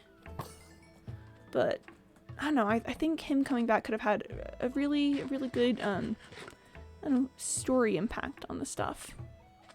Particularly in the way that he was a pivotal moment in Anna's growth into being like an adult person, and having her like need to confront him about that could be something that would be really good for her character. I would love a Hans like semi-redemption story. Like, listen, I'm not expecting him to be like best buddies with everyone, but like, I don't know, maybe some acknowledgement that what he's done is wrong. Maybe maybe his time in the Southern Isles has changed him a little bit, and now he's you know, trying to make up for stuff, and they don't trust him, and honestly that's valid, and he still messes up, but you know, he's healing. We meet the brothers. Oh, Hans' motivation is, I hate being ignored. Anna's like, you did try to kill me, my sister, for dang, do I feel that? Ooh. Oh. That's, okay, Mr. Mook, that's actually, like, so fun and interesting, because, you know, that was originally the thing that let Hans, like, connect to Anna and let him, you know, get an into her life. Ooh, so just the idea of the idea of that coming back and being a genuine connection. Oh, that's kind of fun though. Just ooh, like maybe Hans has something that they need. If we're keeping with like the same basic main plot of Frozen 2, of them needing to like travel to find out whatever the heck is going on with the like forces of nature. Maybe Hans has something they need. Maybe some sort of like information from the Southern Isles is necessary. So they like go there, they see Hans again, you know, stuff's going on there. He's like, hey, I can help you guys. And they're like, why would we ever accept help from you? And he's like, because I just don't, like, I don't want to be here anymore. Like, and, you know, maybe meet his brothers. And I don't imagine his brothers being, like, absolutely terrible people. I don't think that they'd need to be, you know, like absolute jerks. But, like, I think it could be interesting to get a little more look into his character.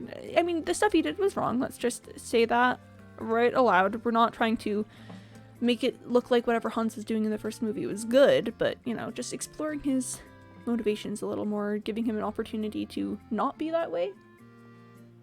Ooh, just imagine that there are a lot, like 11 other big personalities that anything less than extreme fades into the background. Yeah, just, listen, I'm a middle child. We've talked about this before. And sometimes when you're a middle child, the only way to get attention is to be like the biggest and loudest personality in the room, no matter what that means for the people around you. So it's possible that Hans is oh gosh, chat, listen, I don't want to mess too much with Hans's characterization, but what if Frozen 1 was just a cry for help? What if Hans has been just, you know, sitting in the Southern Isles for so long trying to, you know, get attention from like his dad or something, but then, you know, he's just got like these older brothers that do so many things. That'd be kind of sad. Definitely not worth trying to kill someone over, but it would be sad. That would be a certified RIP moment. Yeah, and then, oh gosh, it'd be fun to, like, see some character development with that. Maybe he has an opportunity to, here, I'll just take the entire thing. Maybe he has an opportunity to betray everyone in the second movie, but he doesn't because going on the trip with them has helped him, you know, ground himself a little more. Like, I do imagine having 11 other brothers and, you know, having to be that extreme of a person, having some, like, good personal time with a smaller group could be something that could give him a lot of clarity. And yeah, they all kind of hate each other, so that probably wouldn't be the most ideal situation. But I do imagine that that could be something that could, like, I don't know, help Hans out a lot. And I don't think Hans is necessarily, like, even, gosh, okay, Hans is a tricky subject because he did manipulate Anna and he, like, tried to kill Elsa and he hurt so many feelings, but, like, at the same time, you kind of gotta wonder, like, how much of that was who he is, how much of that was, like, the power hungriness. Is there a way that he could be better? And it is such a tricky line, like, such a tricky line to follow because of how abysmally he treated the main characters in the first movie. And you know, stuff like that is never okay, and it should not be made okay by just for, like, reasons of, oh, let's redeem the character. But I don't know, I do think that Hans has the capacity to change and be better, and that is something that I remember thinking, like, wow, I would love to see that in Frozen 2. Like, before the movie even came out, I was like, I want to see what they do with Hans, because he was one of Disney's first, like, big twist villains. No one was really prepared for him to be, like, the way that he is. Do you have more? Okay, I'll have to wait for tomorrow on that. But no one was prepared for him to be the way that he is. And, I don't know. I want it to be different. I want to explore his character more, because considering that he's a twist villain, we didn't get a lot of real actual characterization for him. Because most of the characterization that we got, once he, like, turned and the twist happened and we figured out that he's evil, a lot of that characterization just kind of flew right out the window. Like, does he actually like his horse? Does he actually like sandwiches? Is he just a lovable goofball, or is he just, like, an evil man? What does this mean for us? Who is this character? And I want him to have a personality. I want us to look at that character and say, huh, that sure is a character that exists and is not just a plot device. You have a cod trade. Where's the other one? Where's the other guy? There's one more fisherman. Have you heard of the Mirror of Shattered Sight theory ideas? Oh gosh, the idea sounds familiar, but that might just be me thinking about Hans Christian Andersen's The Snow Queen, which is what Frozen was based off of, so you know, that may have some merit, that being what I'm thinking of. Apparently the source material for Frozen had a mirror that magically altered people's personalities to be the opposite reflection of what they were. Yeah, okay, so fun story. I'm actually a fairy tale fanatic, so I know a lot about Hans Christian Andersen and the original Snow Queen story that Frozen was based off of. So when I heard the original concept of the original concept of the Frozen, I was like, wow, they're doing the Snow Queen? Okay, that's cool. And then, you know, it was completely different. And I was like, oh, interesting. But yeah, I know all about the Shattered Mirror. So in the original story of the Snow Queen, there are two children, a boy and a girl. And, oh gosh, should I just tell you guys the Snow Queen? People think it'd be interesting if that's what happened to Hans. Yes, that would be so interesting. Okay. So the story of the Snow Queen. Once upon a time, there was a mirror. And this mirror had the special ability to show people the worst of everything. When people looked into this mirror, it would show them the worst of themselves, the worst of the world, but in a way that seemed appealing. So people lauded this mirror as being a mirror to show you, like, your greatest desires, or a mirror to, you know, give you what you want. And people were so interested in this mirror that they there were wars fought over it. There was much conflict about this mirror. Everyone wanted to get this mirror. Everyone wanted to see it. And it got to the point where the mirror was shattered. Because, people fighting over delicate objects such as a mirror isn't going to be great long term. So this mirror shattered, and shards of this mirror were scattered throughout the world. It was quite dramatic, and these shards of the mirror, it turned out, worked the exact same way as the original mirror. It would show people the worst of everything, but again, in that way that made it seem desirable, that made it seem beautiful and wonderful. This music has immediately gone off of the sad dramatic music. Hold on, we're gonna sleep and then I'll change it back and we'll continue the story. Can I sleep, please? Can I please sleep? There we go. Okay, give me just a sec. Okay, hold on. I want the pretty music. Was this the pretty music? That'll work as the pretty music. So anyways, this mirror shattered and shards got scattered throughout the world, and whoever looked in them would, see the worst of things. And it just so happened that sometimes people get pricked by these shards, and when the glass would embed itself into their skin, then they would take on the qualities of the mirror. It would turn everything, to the worst, but in that same prideful sort of way. Now, in this world, there's a queen. She was entitled the Snow Queen. She was a cruel and a terrible mistress. I don't quite recall whether she had taken shards of the mirror. I just know that. Oh, I think she may have been the creator of the mirror. I'm not 100% certain on that one, but I know that she had stuff to do with the mirror. So in the story there was a boy and a girl, and they were the best of friends. They would go play with each other every day. They would just have a grand old time and just be playing together, having fun. But then one day, when they were playing together, they were looking at some roses, and they were picking some of the roses and holding them. And it just so happened that I'm trying to remember if the Snow Queen directly did this. All I know is that somehow I think it may have been one of the roses, had a shard of the mirror in the flower. And when the boy picked up the flower and looked at it, the shard got embedded in his eye. So and it's a magic mirror, so it's not like he was bleeding or anything. But basically, so then whenever he looked at things, he would see it through the visage of the mirror.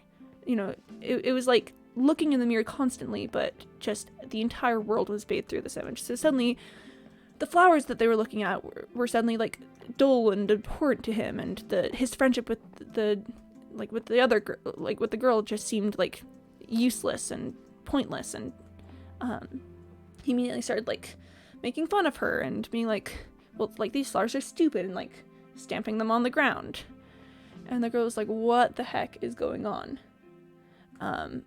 But soon enough, the Snow Queen arrived, and she took the boy away back to her castle in the whole snow area.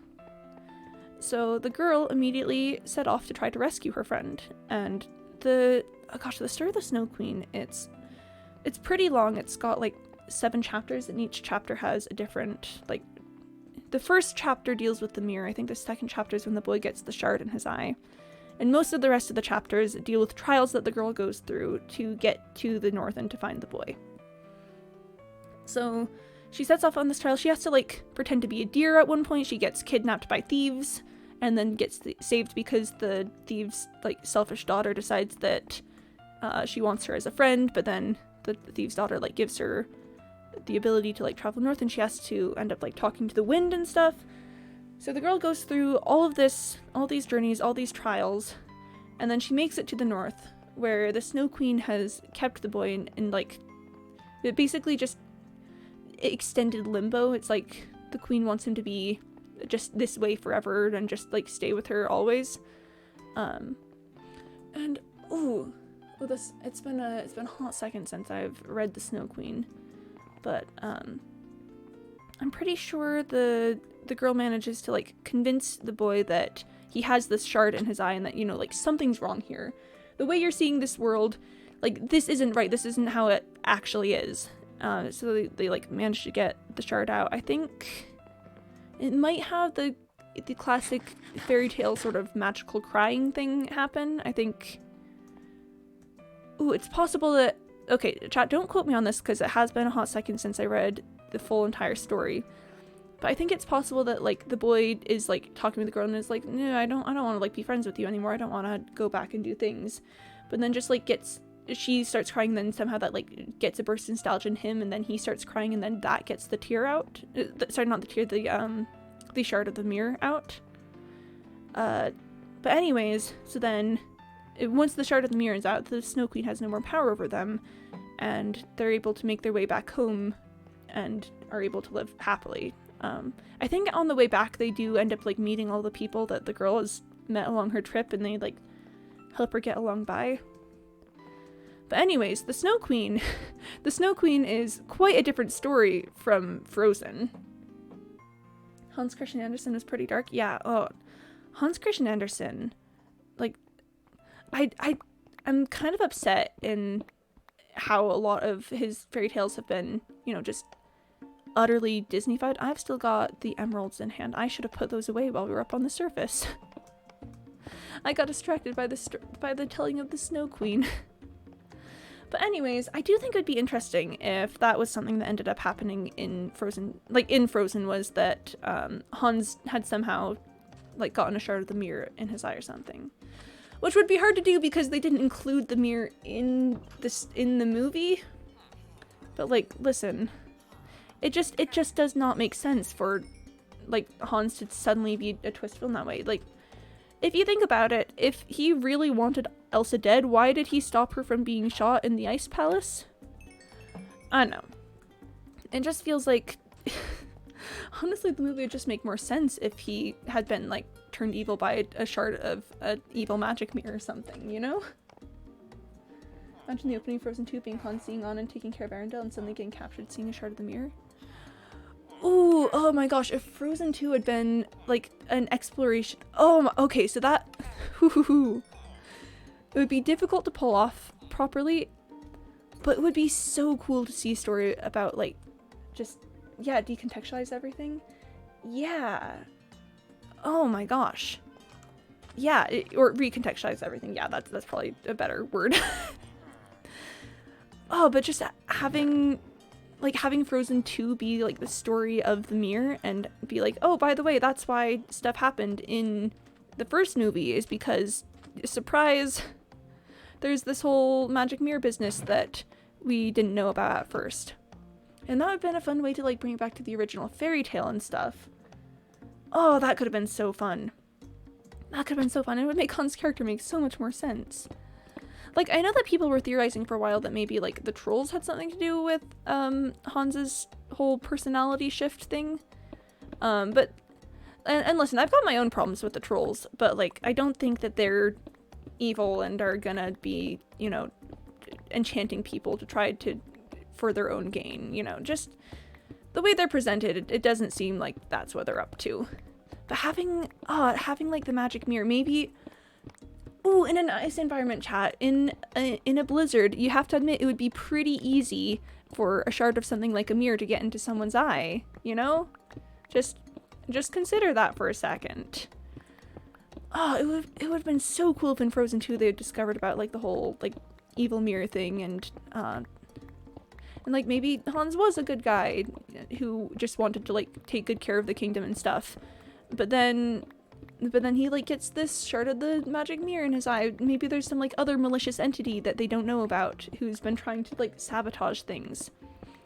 Maybe instead of Elsa being, like, a magic forest spirit, she's actually, like, maybe she's a sorceress or something, and there's another sorceress who has the magic mirror and has been trying to use it to get Elsa to, like, turn to her side.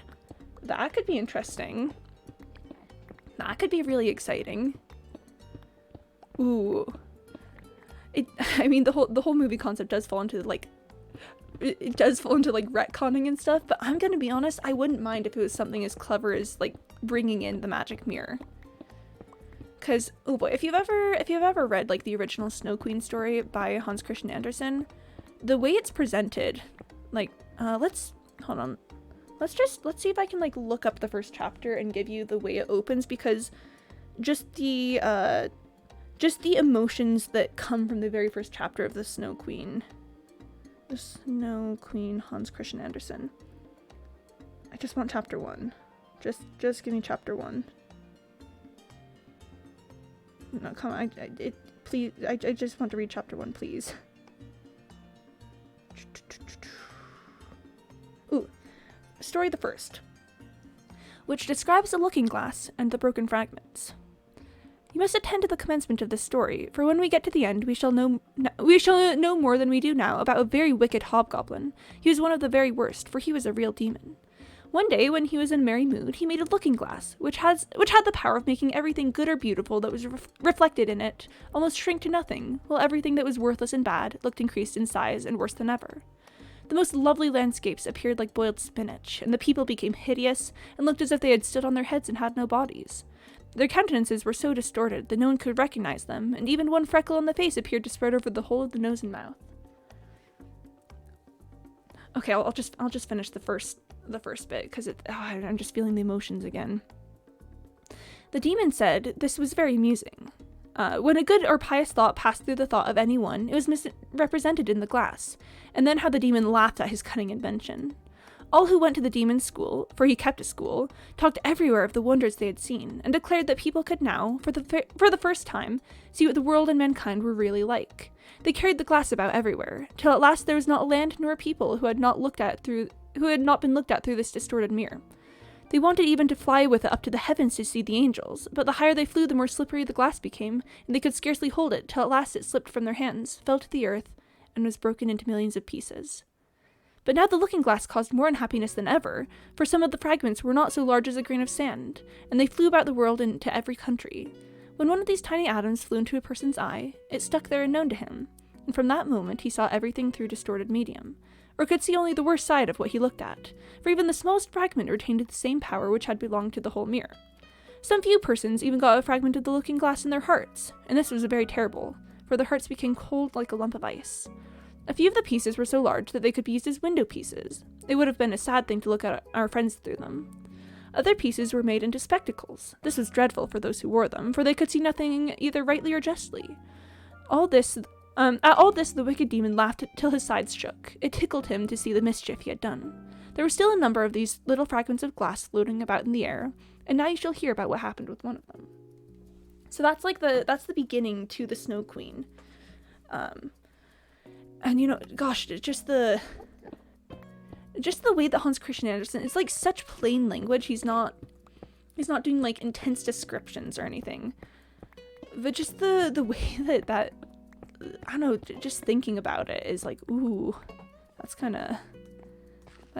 some thoughts for sure. Just good things being like distorted, and just the misery that you gotta feel from that. I would have loved if Frozen 2 had been something more like that. Honestly, that would have been really nice. That would have been a good movie. Here, I'll just do that so I know where to start next time. But can you imagine if Hans was like the kid who got the fragment of the glass in his eye because of like the blizzard or something, and then maybe, okay, so the original story of the Snow Queen, of Frozen, it was going to be the Snow Queen, and like Elsa was going to be the villain and stuff. As far as I remember, they wrote the song Let It Go and then decided that they liked it too much for Anna to be a villain.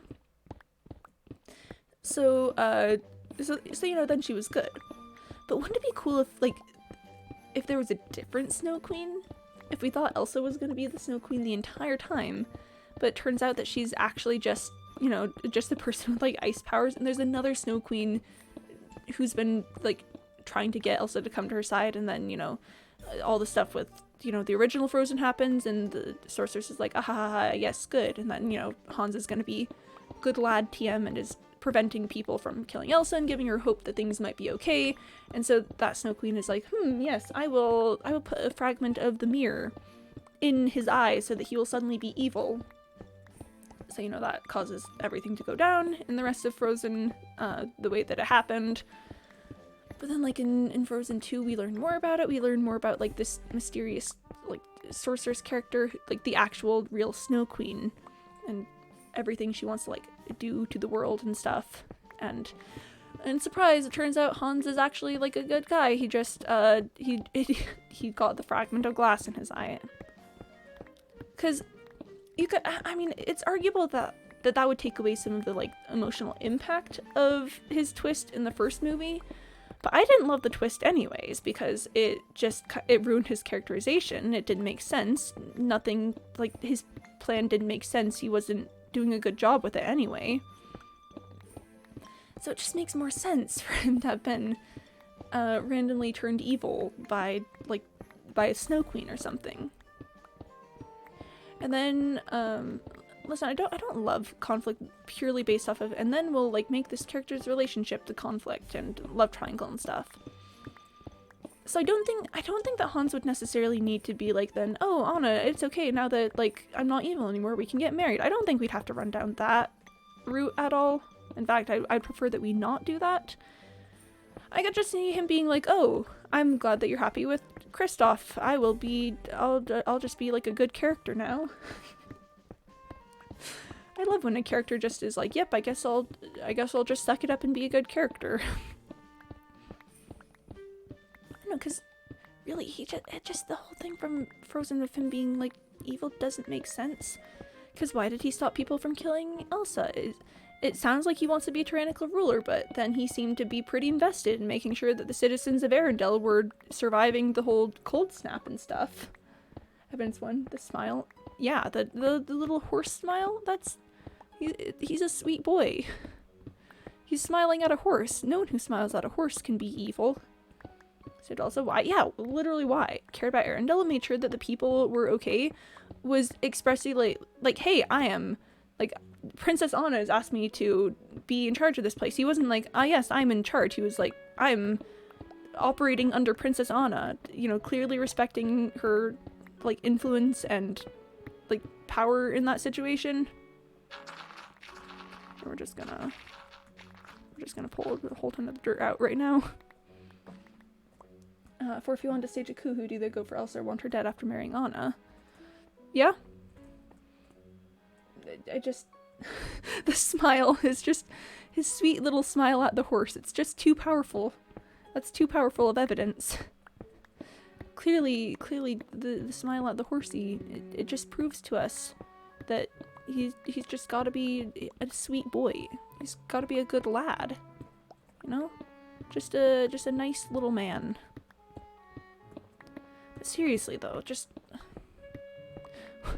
why would he do the things that he did if he was a villain?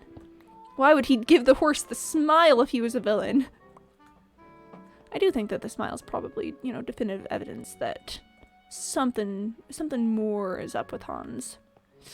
I want to go for the dirt, but, like, I don't, I'll go enough that we have, like, a full stack here, because I'm gonna have to empty my inventory soon, and I would rather not have that just be, like, half of a stack. Yeah, I mean, just the entire plot of the first movie makes so much more sense if Hans is not actually evil, so I don't know, I personally am all for it actually being a retcon. And just the way that would pull in the original Hans Christian Andersen. Because one of my biggest gripes with, like, Disney doing fairy tales is the way that a lot of the Hans Christian Andersen stories have been, you know, made less horrifying than they are. Like, take The Little Mermaid. She turns into sea foam at the end of it. The prince falls in love with another girl, and then she decides that she would rather have him be happy than, you know, she decides she can't have him... If her having legs means that he would have to die, then she would rather he just live and be happy, you know? Hans Christian Andersen he really just Hans Christian Andersen really just decided to mess all of us up with like emotions and stuff. And I think that Disney should respect that. Disney should respect how absolutely heartbreaking he is. Is there anything else? Oh, I've got andesite. No diorite though. No, I do have some diorite. Okay, that's good. He really said happy ending? No, my fairy tales had those. For some of the side characters, I guess. Not the cod box. This box. I mean, I guess some of his characters had happy endings. I guess the Snow Queen does, in the end, kind of have a happy ending. Because, you know, I'm pretty sure they get the fragment of glass out, and then everything's okay, but, like... All I'm saying is that Hans Christian Andersen is pretty intense, and, you know, a lot of the ways that his fairy tales have been told in Disney movies does not accurately embody that. So it would have been so cool. Like, I don't mind if they give the Snow Queen had a happy ending anyway, so I don't mind if they like have a happy ending. But I would have loved just having, you know, a bit more evil Snow Queenness in Frozen, just a little more surprise. I'm trying to, you know, ruin your life. Wake up, it's me. I'm trying to ruin your life.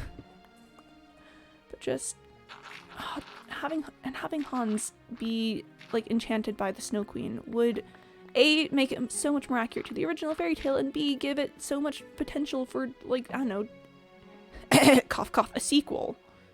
Cough cough, giving Hans a motivation to be evil other than just like, well, I guess I kind of want power or something. A surprise that makes that would make things so much more interesting for a sequel. But again, I do know that they didn't have time, and they probably didn't want to just be like, oh yes, and then they probably weren't even thinking about the fairy tale at that point, if I'm gonna be honest. Considering how off-script Frozen went for the Snow Queen, I would not be surprised at all if during the Frozen 2 like writing meetings they didn't even think about the original fairy tale. It would be so hype. Chat, sometimes I'm like, man, why don't these people just hire me? And then I remember that there's like so much more that goes into like making movies and stuff than just having ideas like this. But let's forget about that. Chat, I'm gonna write all the Disney movies from now on. I can rewrite movies pretty well, but actually doing the writing of them is considerably harder than that. But the Snow Queen, you know? She's just so the way she is. We are getting a word from our sponsors, from Mr. Malouk.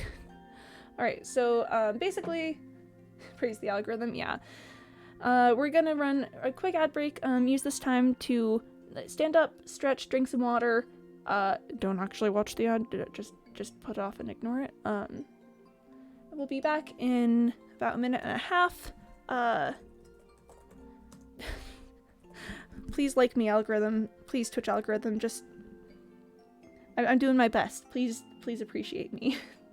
Okay, I'll see you guys in a minute and a half. Have a good break. Have a... I don't know, go do something other than watching the ad. Okay, see ya. Alright, we've got a minute and a half. I actually have been receiving some text that I need to answer. So hold on, I'll just be doing that for a second. I know that a lot of you don't actually get ads, but hold on, this is my break too.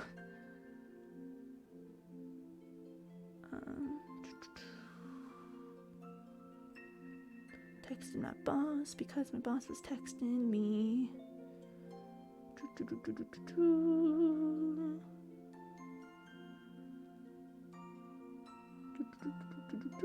I gotta go in for a thing sometime.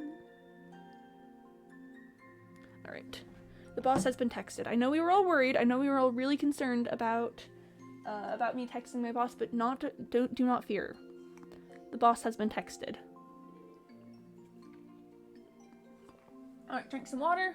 I'm gonna stand up just a little bit. We've got like 30 seconds left of the break. It's always good to stand up a little bit after sitting for a hot second. Okay, I've had some blood return to my legs. That's good. I've texted my boss. That's good. We're doing well. We're doing pretty nicely. Let me just do that. It's complete. And we should all be back. All right, back to your regularly scheduled getting rid of all of this stone. Man, that would have been a much cooler Frozen 2. I kind of felt like they didn't have a lot of.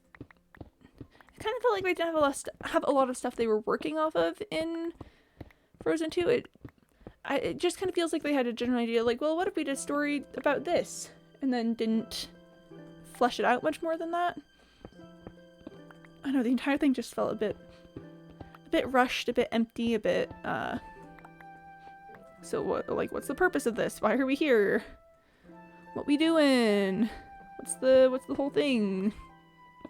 And it's like, oh well, they're traveling to this land and they meet people. It just, in my opinion, what makes like a really good story is having like a cohesive like backbone of a story. It's not just like things happen. It's things happen and then looking back you can understand like why they happened. You can understand why it was important that we met that one character early on in the movie. You know, like maybe that character served a purpose or something, but a lot of Frozen 2 just felt like it was, like, I don't know, reaching into the dark. Just kind of being like, well, and then they're gonna travel to this mystical forest. And then, oh my gosh, what if we had Olaf recap the entire first movie, and just like do impressions of everything that happened, you know, just, it felt like they had lots of little pieces that they were stringing together, but no cohesive whole story stuff going on there.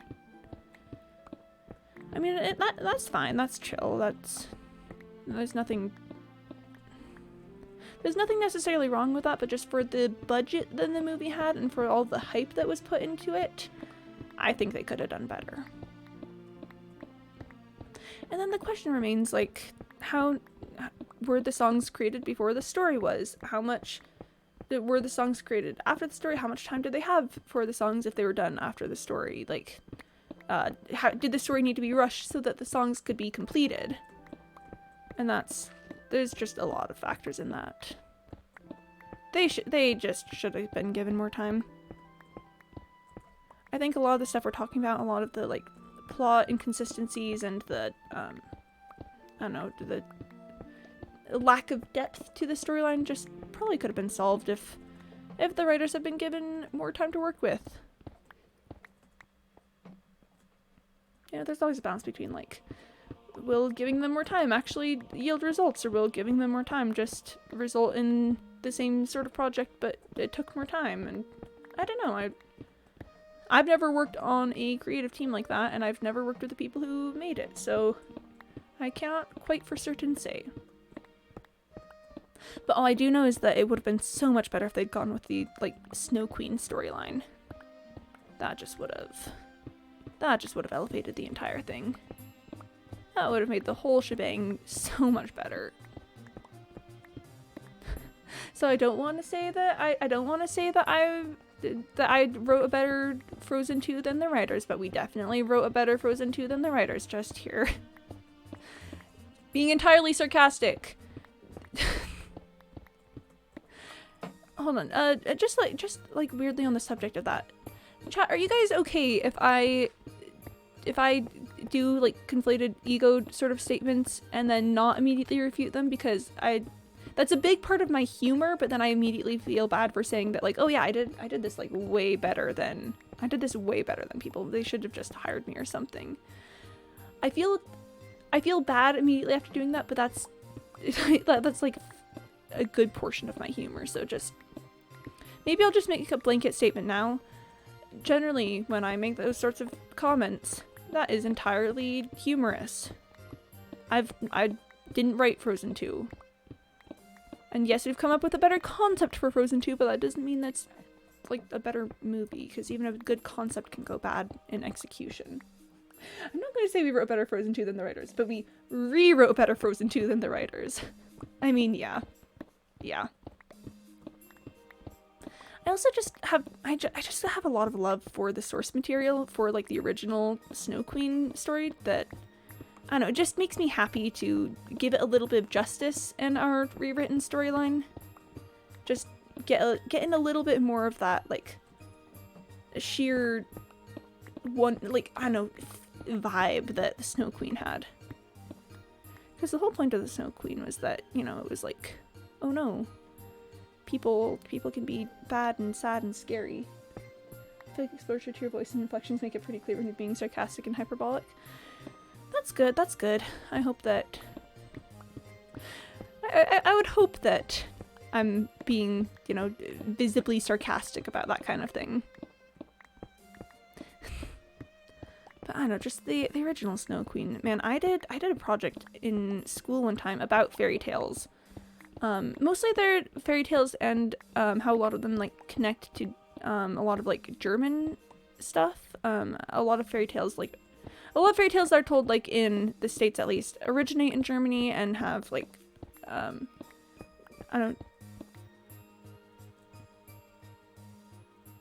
sorry, my mic is doing a weird thing. What are you doing, friend?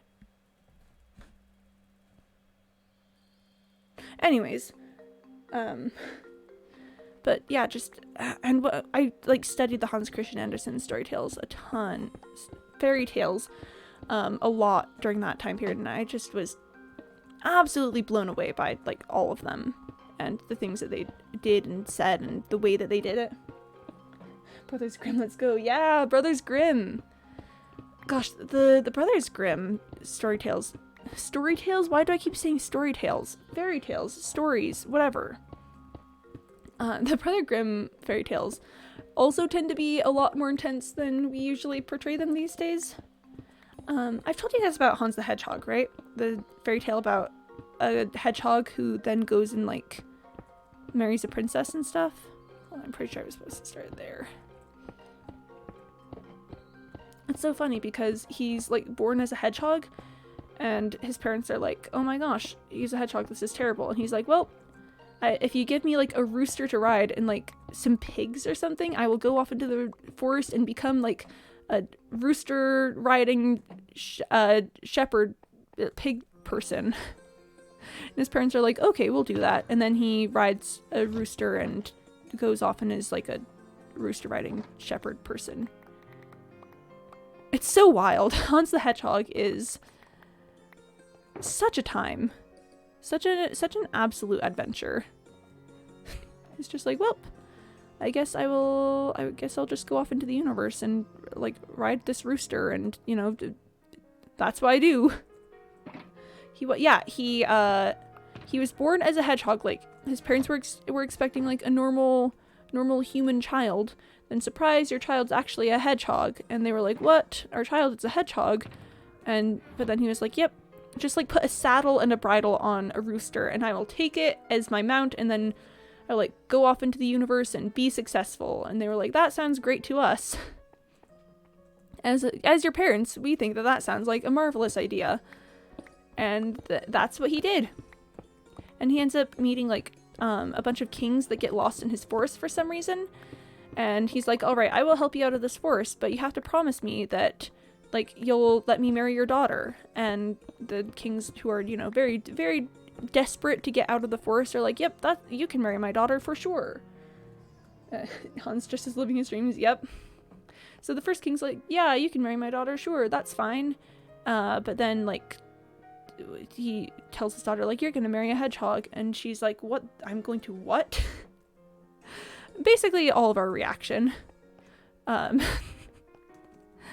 just gonna build this up a little because I'm gonna be putting the I'm gonna be putting the quartz around here, and I want to make sure that there's like a barrier between this cave and where the where the quartz is gonna be.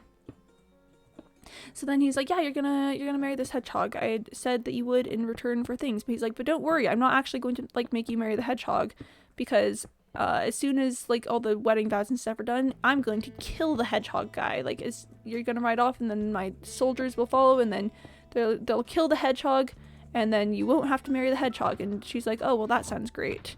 And then they go, and Hans is like, you think I don't know your plan? And they're like, what? And then he like then he like rolls the princess in his quills, so then she's like all bleeding and stuff, and then he's like, I don't want to marry you anyway, like, get ye hence, basically. And it's so wild, so very, very wild. I'm just gonna fill this in right here. And so yeah, that's basically the way the entirety of Hans the Hedgehog goes. Oh, and then he meets like another king in the wilderness who gets lost and is like, I'll lead you out if you let me marry your daughter. And the king is like, okay, you can marry my daughter, but he's like actually intending to follow through on it because this guy's like an honorable king. So then he's like, daughter, you're gonna marry this hedgehog, and she's like, okay, he helped you get home safely, so I'm all right with that. And then they go and she marries the hedgehog, and then he's like, hey, by the way, I'm gonna like roll out of my hedgehog skin for a second here. Like on their wedding night, he's like, I'm gonna take off my hedgehog skin and I want you guys to go burn it. And they're like, what? He's like, yeah, burn my hedgehog skin. So he goes and they like burn the hedgehog skin, and he's like, surprise, I'm actually a prince. I've been a prince this entire time, but I could not reveal myself until I had like married a princess. And then he's just like a prince. Yep. Really the maddest of lads. Really just an absolute just an absolute crazy hedgehog man. He's simply a hedgehog, Your Honor. Except not actually. He's a prince. Hans the Hedgehog is just such an experience to read. Because again, hedgehog, but actually prince. It doesn't make sense, but it doesn't need to. It's a fairy tale. Alright, and then... okay. Can take it to here because I will need to replace this layer with quartz. But yeah, Hans the Hedgehog though. I can only imagine a man taking up a small hedgehog skin and then suddenly being the size of a full-grown man. That's pretty much what it's implied that happens, because he was riding a rooster earlier, you know? He was like, ah yes, I will take this rooster and it will be my mount. And then, yep, rides the rooster. I just, like, what? But turns out he's actually like a full man underneath all of that. And can you imagine your new hedgehog husband is just like, well, I'm going to peel off my skin. I want you to burn it. And you're like, okay, hedgehog husband, I will burn the skin that you peel off.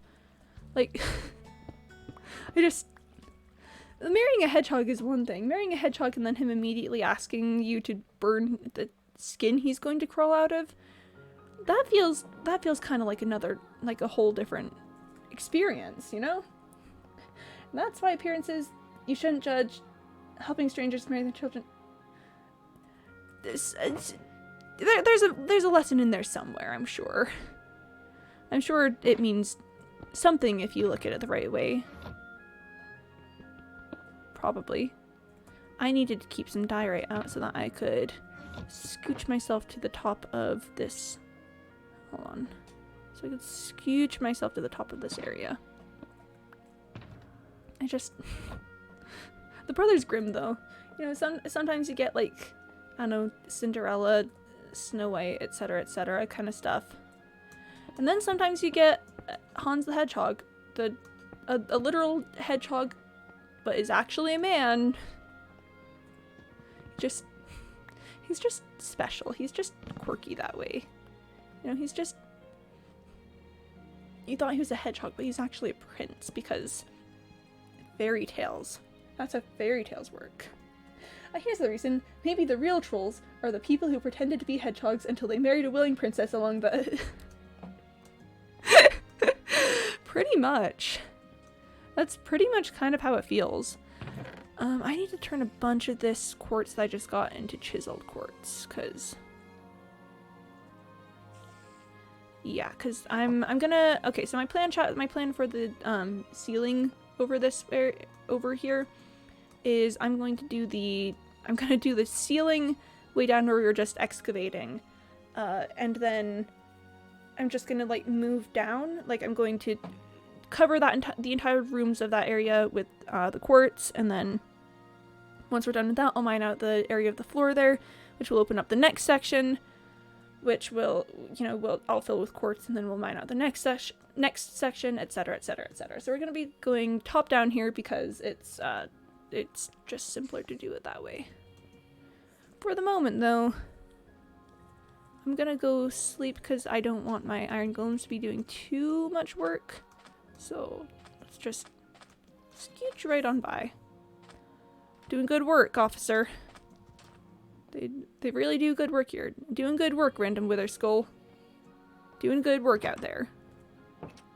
But just imagine if you were a princess and your father got lost in the forest and you were like worried he wasn't gonna come home. He comes home and says, so I managed to escape, but now you have to marry a hedgehog. And like, you're willing to do it because, a promise is a promise, like a deal was made. Like, sure, you weren't consulted at all, but such is your lot in life. Your hand in marriage was probably going to be offered as the, prize to some contest or something anyway. Then surprise, you're marrying a hedgehog, and more than you're just marrying a hedgehog, you're marrying a hedgehog who takes off his skin and becomes a prince. Thanks, fairy tales. I'm also a big fan of the fairy tale Snow White and Rose Red. It's less known than a certain other fairy tale with the name of Snow White in it. But there's a bear who's actually a prince in that one, so we're really winning this whole like princes who are transformed into animals sort of game. Now that I'm thinking about it, what is it with fairy tales and transforming princes into animals? Like, we've got the Frog Prince, we've got Hans the Hedgehog, we've got Snow White and Rose Red, we've got what's the full name of it? It's like Oversea and Over Sky and Undermoon. The one that's like the Norwegian story about the girl going and marrying a polar bear who's actually a prince. But first she has to, like, win mind games against trolls first. Oversea and Undermoon? It's very similar to the Greek myth of Eros and, what's her name? Eros and the girl that he likes.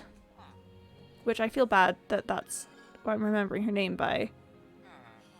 Psyche? Is that her name? I know, but it's just, it's very, very similar.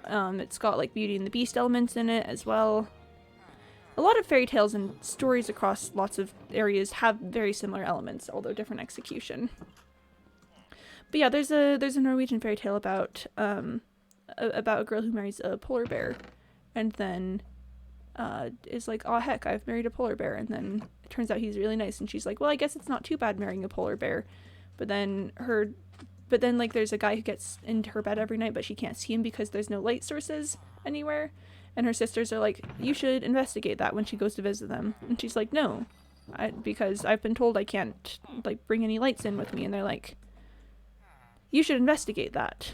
And then it turns out that, the polar bear turns into a prince every night, and he was almost close to breaking his curse, but she broke the rules, and now he's got to be a polar bear for even longer, and has to, like, marry a troll princess, and then she has to go confront the troll princess and get him back from that, but the troll princess is really sneaky about it, and yeah.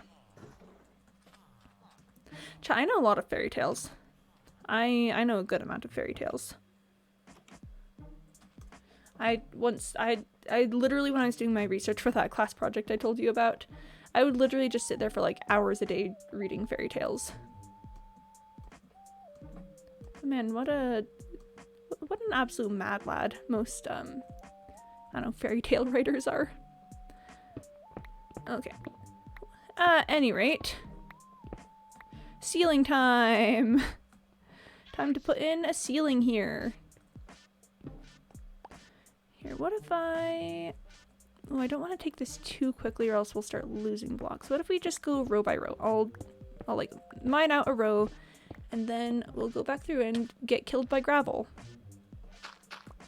And then we'll go back through and we'll just you know, put in the chiseled quartz. Did I not? There we are.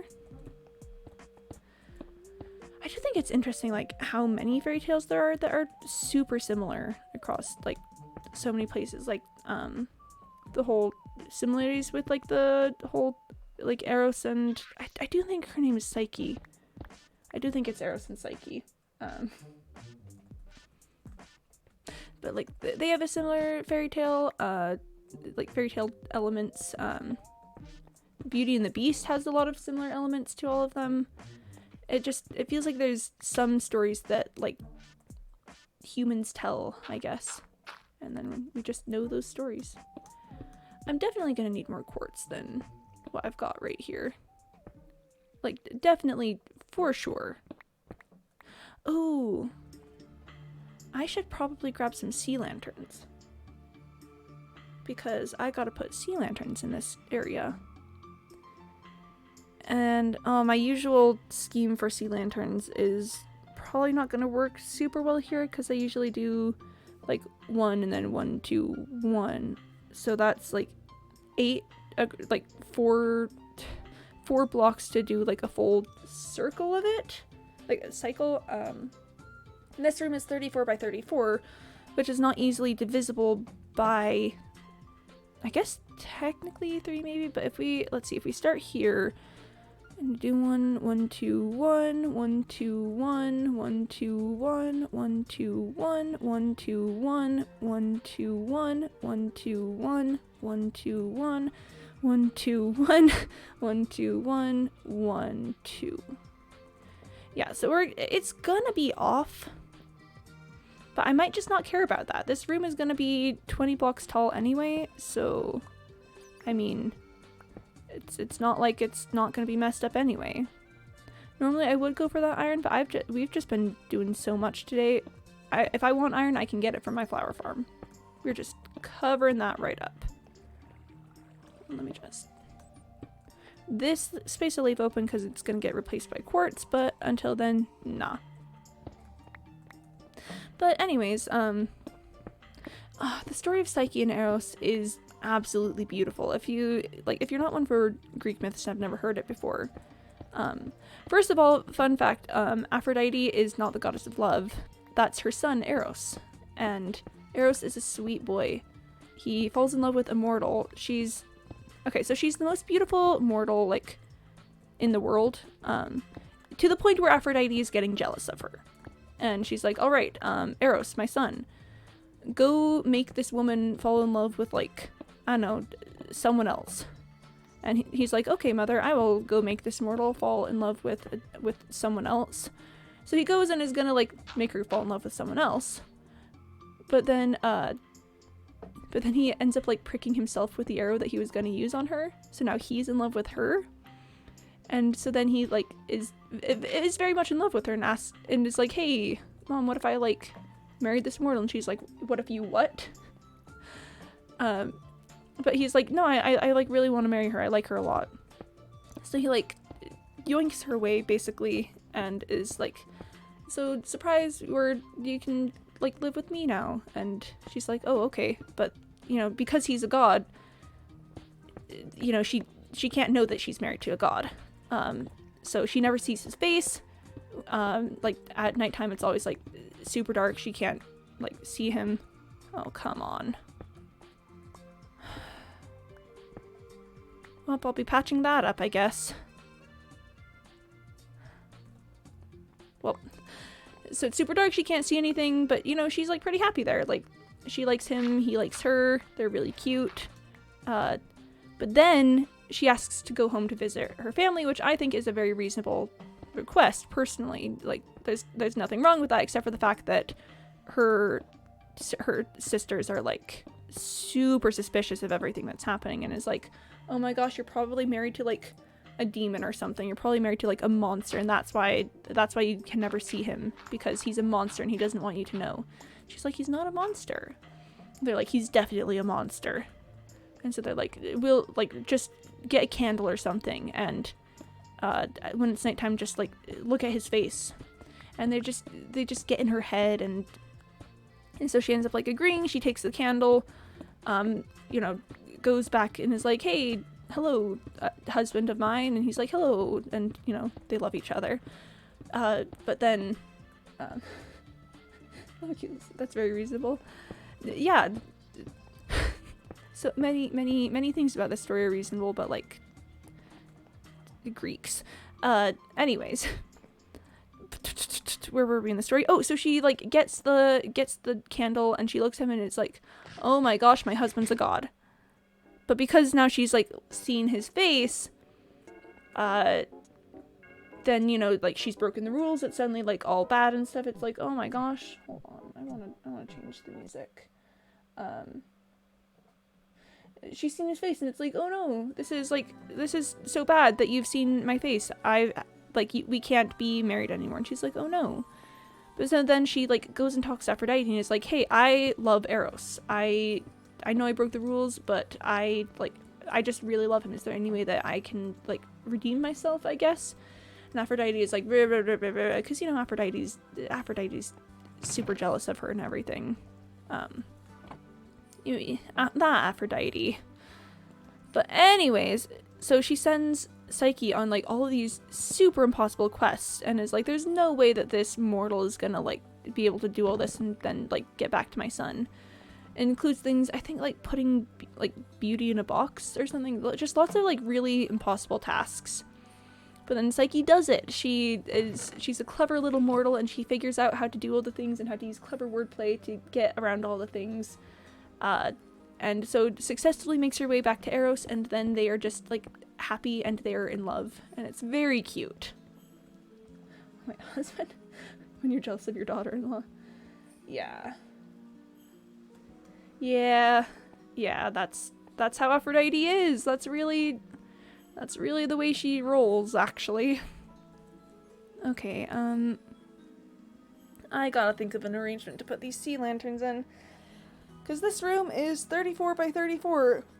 And that doesn't really fit with a lot of stuff. I mean, I could just do my regular pattern and then have it be off and just not care about it. I think that's my favorite option, actually. No! Let's just take that away from me. Let's just let's just make it so I don't have access to that at all. And I've lost that quartz. I don't feel like going to the surface. You know, I'm running. I definitely don't have enough quartz, but I don't feel like running to the surface for one quartz piece. That's quite frankly a little bit ridiculous. Yeah, so it's gonna be off, but that's just gonna be fine. Not gonna be worried about that too much. Cause see, you can't even really tell for most of the floor. Like, you get over here and it's like, oh, that's kind of weird, but. And this is going to be at the top of the ceiling of a 20 block tall area. I think I'll be fine. Back and there. Okay, and we gotta go back on this one. Sorry, I like doing things in the same order always. Ooh, I wonder if I could stagger them. No, I've with the pattern I have, I couldn't stagger them very easily, and I'm gonna have to fix all that, but that's fine. Yeah, with the pattern I'm using, I couldn't stagger them easily so that, like, it's different on one side, so it's just gonna not be staggered then. Like, I could move it. If I moved it, like, 2 blocks here, then 1, 2, 1. Yeah, see, it'd be like right next to right there. That would not look good. I'm just gonna ignore that. that one stone holding back. Oh my gosh. Thanks, gravel, for being terrible. And yeah, we'll just leave it like that for now, because I don't know whether that's going to be a sea lantern or not. Yep. Can I? Yes, I can.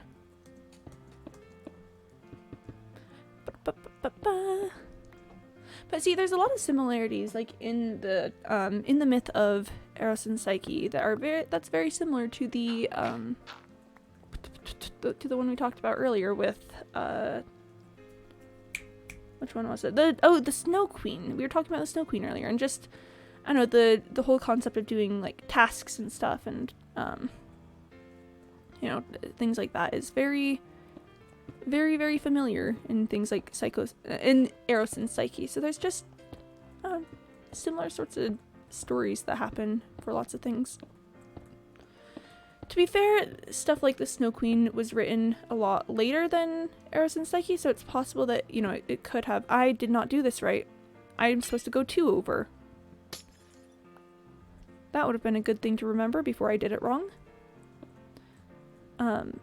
So it's possible that like Hans Christian Andersen got inspiration from Eros and Psyche, but there's other ones like the whole like Oversea Under Snow story that you just kind of gotta wonder, like, hey, is that actually is that the same? Huh? Or what's the other one I was thinking of that had the? No, there's just lots of fairy tales have that sort of like quest element of needing to go like rescue a person, going on like trials as you do it. So it's just interesting. It's interesting how that works.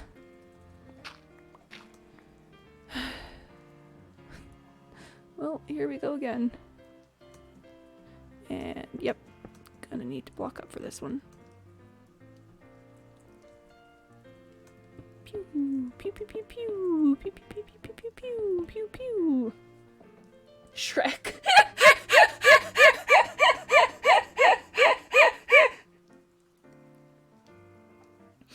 I mean, you're not wrong. Shrek does have elements of like needing to go rescue a person and like doing trials on the way. I would argue that's in a bit of a different category because of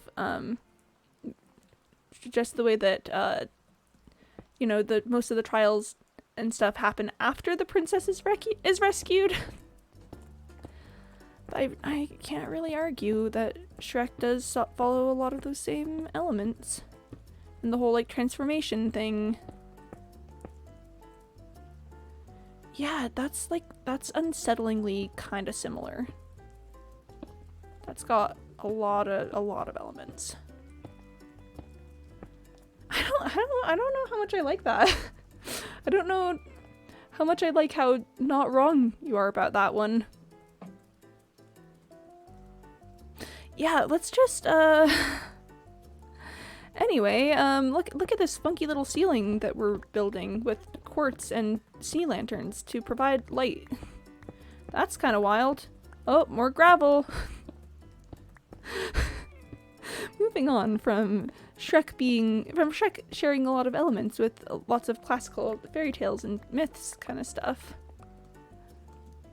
I mean, with how well Shrek is written, I'm honestly not surprised that they've, because one of the secrets about like writing is that almost no idea is entirely original. Most of it is like based in the, like, I don't know, something made previously. And Shrek does that very well.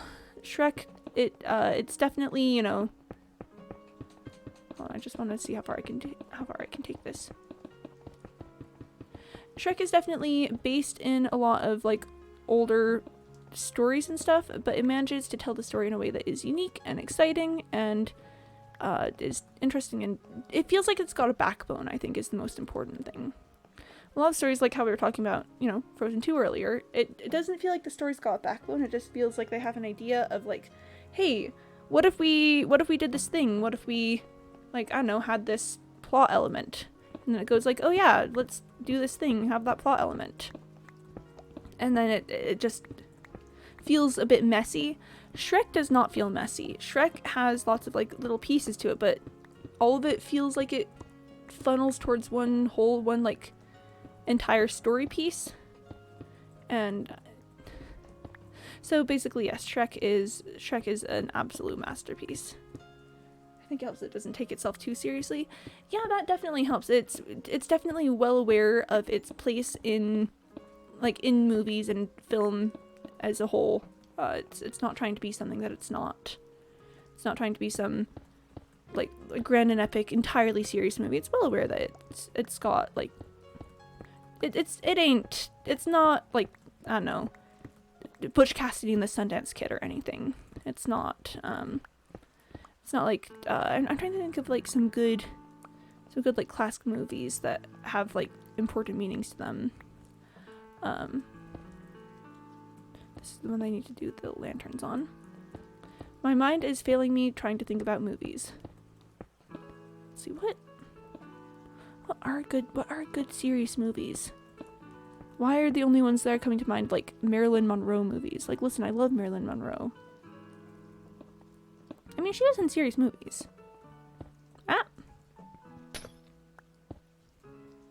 Marilyn Monroe, she was good. She was really, really good. Oh, gosh, okay, on the subject of Marilyn Monroe, we don't talk about just how good of an actress she was enough. Like, we all know that, you know, Marilyn Monroe is like a sex icon of the 50s and stuff. Or 50s, 60s era. She's Marilyn Monroe, the girl with the sideways walk. But just when you watch a Marilyn Monroe movie, she is entirely there in character.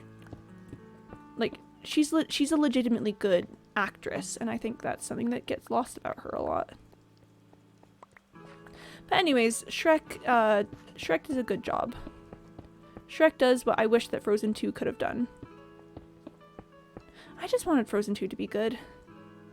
Like, in all honesty, I wanted to like Frozen 2. I liked Frozen. I thought it was a good movie. You know, definitely got a bit big for its britches once people started to go absolutely crazy about it, but it was a good movie. It had good things, and then Frozen 2 was not. I mean, objectively, it's like... I was trying to decide, could you argue that it's a good movie? Because with things like Star Wars 8, I'm very staunchly against the idea that you could argue that it's actually legitimately a good movie. But ultimately, I think the mistakes with lack of like foreshadowing and the way that the characters are treated, like the way that it jumps between like how a character is perceived, I think that ultimately would make a pretty strong argument that Frozen 2 can't necessarily be seen as like a good film. We've talked about Frozen 2 a lot today though, so let's move on from that. I do love, so on the subject of like Eros and Psyche and like Greek myths and stuff, there's a webcomic that I was reading for a while there called Lore Olympus. I'm sure it's something that many people are aware of. And I think it's such an interesting take to make the like Olympus and the world of the gods like modern, and then the world of the mortals like ancient Greece. That's a fun little touch. And like I didn't think about it consciously, but it's possible that that's one thing that inspired like some stuff here in Mayor's Paradise, with the Nether being in you know how the Nether is set in like modern day, whereas the overworld is set in 1875. I think looking back, some of that idea may come from like Lore Olympus, having that dichotomy of just like when time is set within one world. No, that's just something I want. I just barely realized that, and I was like, oh my gosh, am I pulling influence from other pieces of media? Am I being inspired by other artists? It just goes to show, chat, a text-to-text connection. They exist. Why can I not align myself so that I can just run backwards with this? Why am...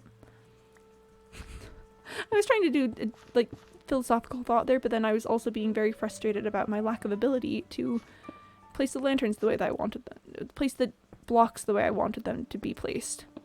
It was very tricky, chat. It was very, very difficult. Alright, there we are. Blocks. Alright, let's do a few more rows. Let's maybe run this quartz out. It just goes to show, chat, that no one is safe. No matter what you do, you'll be subconsciously drawing inspiration from somewhere else. I mean, legitimately, kind of. Here, I'm gonna drink some water. I gotta stay hydrated. But, I mean, no idea is, like, entirely original. Even if it's something that hasn't, like, really been done before, generally it'll still, like, take inspiration from other works. It may not be something so extreme as, like, the actual concept of the work, but maybe in some of the way the execution is done, or some of the way that the characters are written or interact. Like, just the nature of creative works is that we the creators, the humans behind it, take inspiration from other people, and then, like, that gives us stuff to work with other things, and other people take inspiration from that, and then other people take inspiration, and it's just ideas and stories go round and round. Like, oh, chat, did you know that Romeo and Juliet was actually based off of an older play? You know, the classic Shakespearean story, Romeo and Juliet, is based off of, oh, it was either Grecian or Roman. I don't quite remember which one it was. But Romeo and Juliet was based off of another story that they had. It was, you know, the classic star-crossed lovers, they die in the end kind of deal. And it comes from older times. And again, there's nothing wrong with that. Nothing wrong with taking inspiration. But it's just interesting that we remember Romeo and Juliet and not this older play. So we take inspiration from other works, but that doesn't mean that every work will, you know, equally gain recognition for what it is. Which I think is interesting.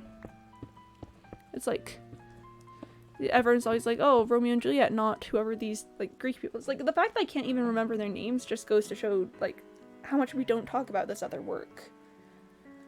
And it's like, that's interesting that this, this other work is that far out of the general, like, I don't know, consciousness of the people. I don't know, it's just interesting. Chad, this means that nothing is unique, and that if you try to make something entirely unique, you'll almost never succeed. That's the nihilism coming in. Hot take. Nihilism is a really funny word. Like, the concept of nihilism isn't very funny at all, but just the word nihilism, just the way that the H interacts with the rest of the word, nihilism, like, who came up with this? Who said, oh yes, let's make an H sound like that? Why can I not get on track? This is fine. Something, something, slippery slope, something, something, free will is an illusion, something, something, you know how it goes. In other news, this ceiling is looking pretty sweet. This ceiling is looking pretty alright, if I do say so myself. Mostly the fact that some of it is getting done, I think, is the part that I'm feeling good about. It's like, yeah, ceiling.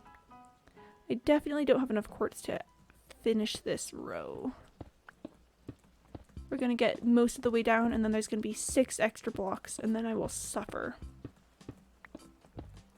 And that's just the nature of life. That's just the suffering of, yep. Oh wait, not 6. It's more than that. It's 8. There will be 8 extra blocks. But this one is getting put here because I don't want to put a random hole in there. It's looking nice. Oh, thank you. Visual progress is really satisfying. Like, just think about it, chat. At the beginning of today, none of this section was excavated. None of this had been put in. Like, there's so much work being done here, actually. So yeah. I think that's where we're going to leave the lab for today. It's looking pretty nice. You know, we've got here. Let's just do a survey of everything we've got left to do. Finish the ceiling in here, put all the walls in, and then we're going to dig out this section of the floor, which will take us down to here, where we're going to put the walls in. Oh, then an Enderman was here. That's exciting. Oh, there's been several Endermen here. That's really exciting. Did one like take granite there? Interesting. Yeah, so gotta put the walls in here, and then we're going to get rid of this floor, which will take us down to here, where we'll put the walls in, and then we'll put the floor in. And then that'll be the construction of the room. At that point, I'm still gonna need to like actually put in the trees that I'm gonna be growing and stuff. But I'm planning on making just like big ol' enclosures for them. I want to do like a full like four mushroom tree for everyone, so we can get like the thicker boys, the thicker trees. But yeah. Welcome to the lab. The like really the largest project that I've ever done. Very satisfying though. It's honestly coming along very nicely. I mean, once we get to like here and we can see that everything start to get put in, that's nice.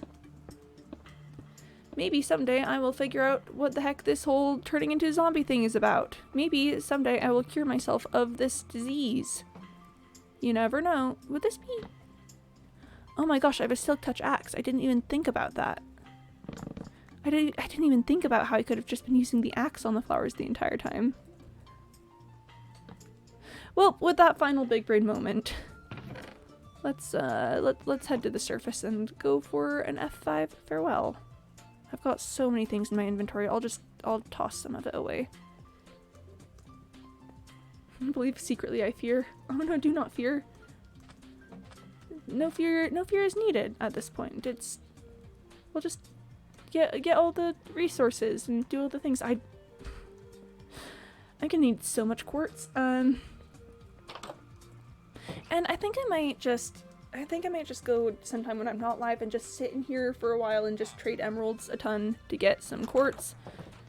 We might go on a quartz gathering stream tomorrow, but maybe not. We'll see. We'll see what I have time for. What could a cured uninhibited mare do? That could be kind of concerning. Actually, just thinking about that, what would the mayor be up to without any inhibitions by disease? And let's toss the andesite in there.